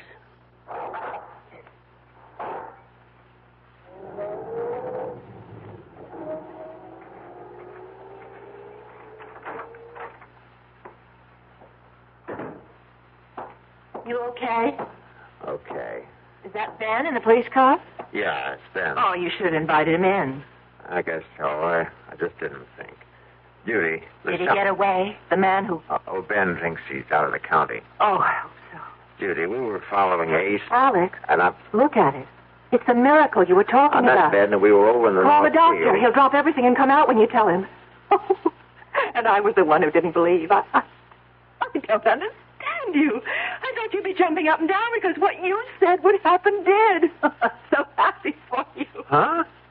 Don't you hear me? Alex, look at your arm, your left arm. My God in heaven. I didn't believe it. Oh, what an idiot I was. Talcum powder. You want to know the truth? I thought you slept absolutely over the deep end, telling me to shake powder off. I'm moving it. See, like it was before the accident. Like a young arm. It's brand new. Yahoo! No more pain. No more stitches. No more pain. He couldn't believe it. He won't believe it. Oh, Doc Stevenson, boo, boo on all doctors. Hey, what do they know anyway? You'll never have full use of that arm. However, if you followed my advice, you'll think I borrowed another arm. Look, not a single scar. It looks like the skin was never even scratched. Oh, it's so wonderful. Oh, and I love you. You won't be angry with me. Oh, how could I be? And why should I be? The doctor's bag, the one Ace found. Yeah, the bag. Where is it? I have it. Well, get it. Now that we have proof. Judy, you're going to be as good as new. The proper pill and no more heart condition. Hear that, world? Listen, oh, gracious universe. Well, it's on the desk. Well, what are we waiting for? Alex. Look, if it works like the powder, we'll stand them all on their collective ears. Judy, the bag is locked again. I was so full of doubt. When you left, I looked at the bag and... Oh, Alec, to me it was the embodiment of everything evil. And I wanted to destroy it, so I picked it up and somehow I pushed the flap down. Well, now I can't tell where one part fits into another. See, I can't find a seam anywhere. I think it was just about here. Try there. No, that's no use. I'll drop it on the floor, maybe like last time. Still in one piece. I'll try again. No use. Oh, forgive me. Right now, we got to figure out a way to get the bag open so we can get you a heart pill. Alex, you have an electric drill. I can try. I'll take it out to my workbench in the barn. Well, why not wait until morning? It's getting dark now. No time like the present. Now, give me a shout when dinner's ready. If I'm lucky, I may be back before then. I'll get this thing open if I have to use dynamite.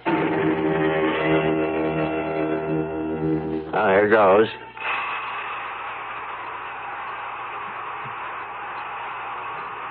Nuts. The instrument will not achieve penetration. Who do not be alarmed. I mean you no harm. You know who I am? Michael. I am he. Don't come any closer. There is nothing to fear. There is no belligerency in me. I have a gun. This rifle is loaded. That is a weapon? Yes. It can bring an end to consciousness? Easily. It is not my intention to cause any fear. But you have. You killed my dog today. The creature threatened me, and I did not intend to.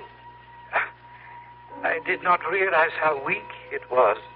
A simple mental probe, and I regret the occurrence. Haven't you ever seen a dog before? They are images in books and pictures. There are no dogs or animals where you come from? There is barely enough room for the higher forms of life. We have never learned to curb our reproductive powers, it seems. Well, where is this place you come from? This is Earth, the third planet from the sun, I think. I know. It is my home, too. Oh, that can't be. I exist, but not of your time. Not of my time? Time runs on.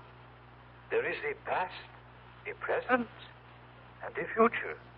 The threads are simultaneous. Oh, now you don't expect me to believe. I am fatigued from my experience, and I must return. If you will kindly give back my case to me, the one you have on the bench. That's yours? That is why I have come. It was misplaced, lost. But now that I have found it... Oh, there's no argument about it, Doctor. It's yours. I am not a doctor, not in the context of usage in your time. Well, who cares? Listen, the case was opened. I don't know how. The mechanism is faulty. I must exchange it. You did not utilize any of the contents. Well, only some of the powder in the bottle labeled. Yes, I am aware. Well, I did a fantastic job with my arm. Look at it. Look at it, Michael. Would you believe that only a few hours ago it was a match? I am well aware of the powers inherent in the powder. But now, please, give me the case. You cannot open it, for the key is in my hands alone. Stay back. I must open it once more, or you will. I've got to have something from it. Comprehend this. My time is far in your future. The compounds are off. Another time, different metabolisms. Evolution has caused basic changes. But the powder worked on me. It is probably the single excipient. I don't believe you. Look, I'll give you anything. Money. How much do you want to open it? I shall prove my point to you. You must be aware of the differences in our physiognomies. You mean your face? Exactly. The lack of an aperture above the jawbone. You call it a mouth. Have you wondered then how we are communicating? I have no mouth, for we ingest our nourishment through an osmotic process unknown to you. And if I have no mouth, then how do we communicate? You are moving your mouth, and I hear. I, on the other hand, send my thoughts to you through my mind. You see this is so? Yes. Think of it in this manner. I am you in a distant time. You should be able to comprehend then that medicinal compounds of my time may not be of benefit in yours. The differences in us are too great. But my arm. You were lucky to have chosen that particular container. My wife will die unless she has a pill. Just one pill. I have explained why you cannot have a pill. Open that bag or I'll kill you. Now, I mean it. My demise will not help you. Comprehend. An unusual accident took place. A time warp misfunctioned, and I found myself in your time. The accident must have disturbed my balance, and I wandered from this place, leaving my case behind. We have communicated sufficiently. I feel joyous that your infirmity responded to the powder, but I cannot allow you to maintain possession of the case any longer. Stop. I took a vow to protect it with my life. I must fulfill that vow. Give it to me. Give it. That holds you for a while. You don't realize it, but you told me how to open this. You said the key is in your hand. It'll open to your handprints. Now your right hand on the bag. Oh, nothing. Well, maybe both at once. There. I'll try one on each side. Yes, I've got it. Judy, it's open.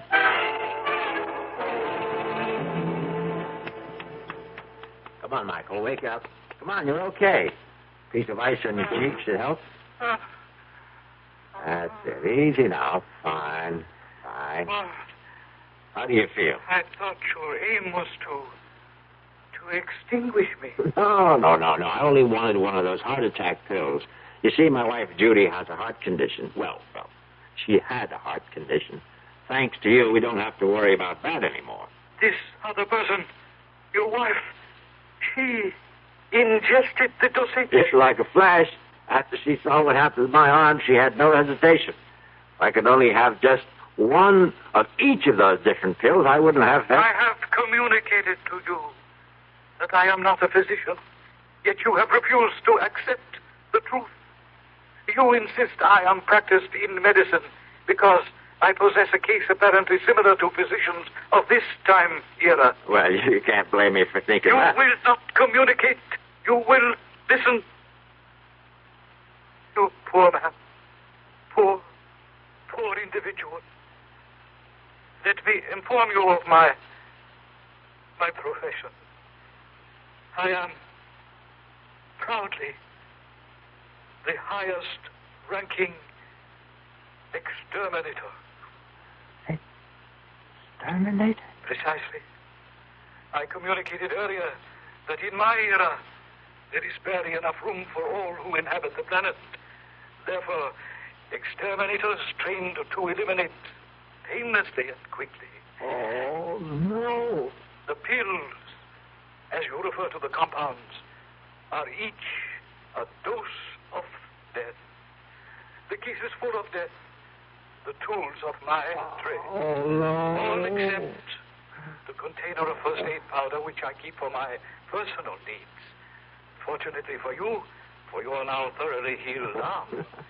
But the rest... Oh, but the labels, the tuberculosis, the heart attack, cancer... The compounds act within a matter of minutes, bringing death, of course.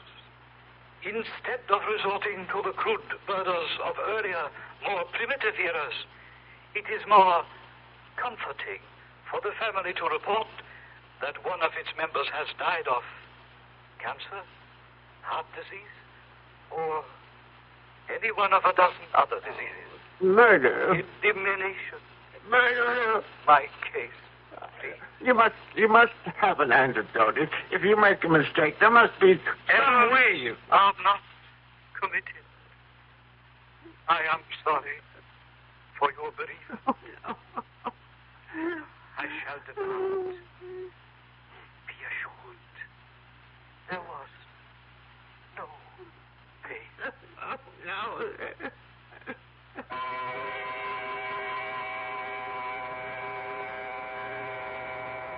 Naturally, there are those who are skeptical. A man from another time who conversed through telepathic means? Much too fantastic. Alex Harper would look with infinitely sad eyes and agree that it was too much to expect anyone to believe his story. Except for one thing. And he would bare his left arm.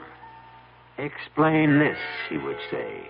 And if you can, I will agree that I dreamed the entire nightmare.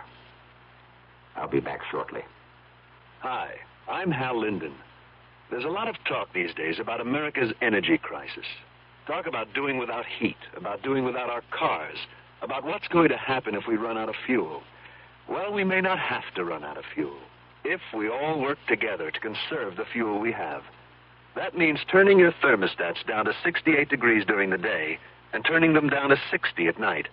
It means turning off lights, TV sets, and electrical appliances the minute we're finished with them.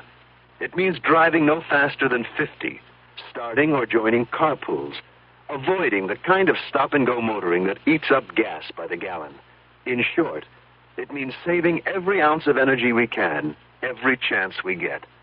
So please, do your part to make the fuel supply stretch a little further. For your own sake, don't be selfish. Don't be foolish. Don't be fuelish. This message from the Federal Energy Office and the Advertising Council.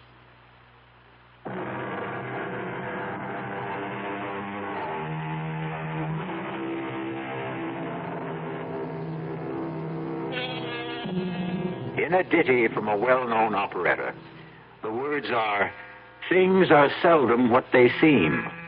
Skim milk masquerades as cream." And as you have just heard, words alone may tell only part of the real story.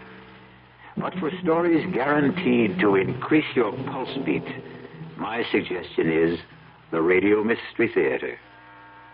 Our cast included Patrick O'Neill, Marion Seldes, Ian Martin, and Leon Janney.